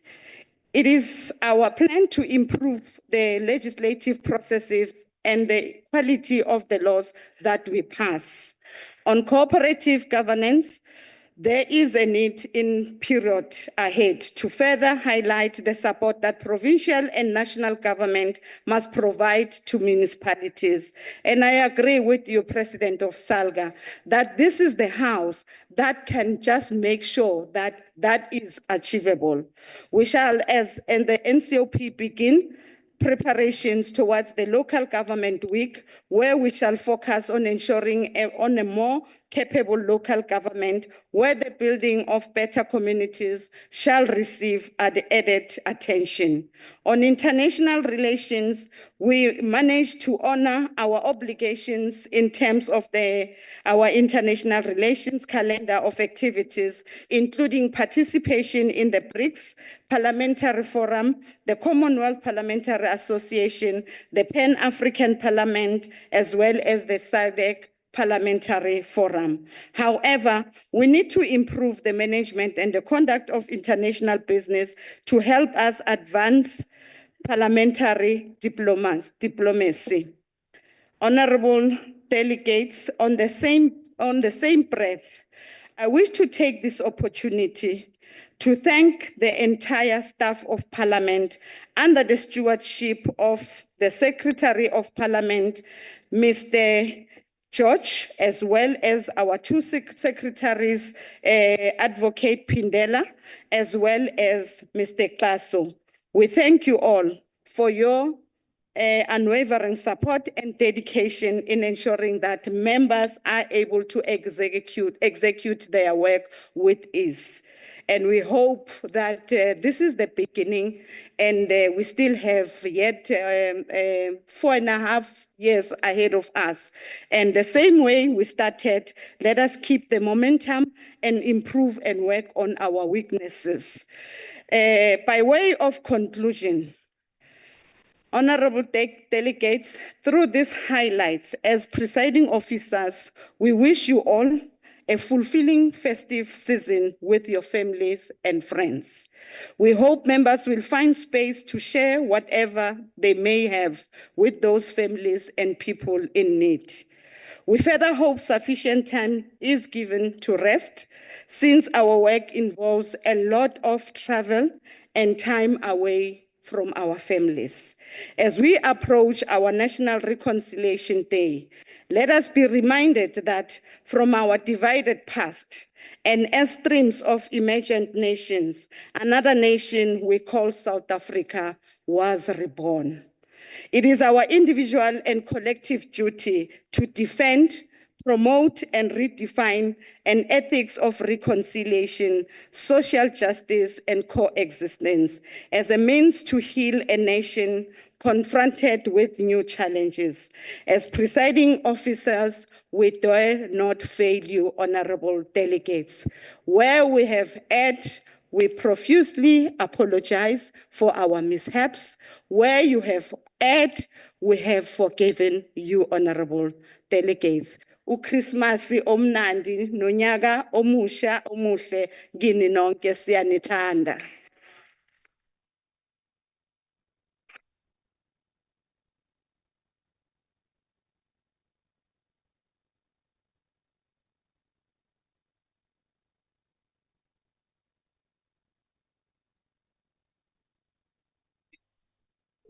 Thank you, delegates.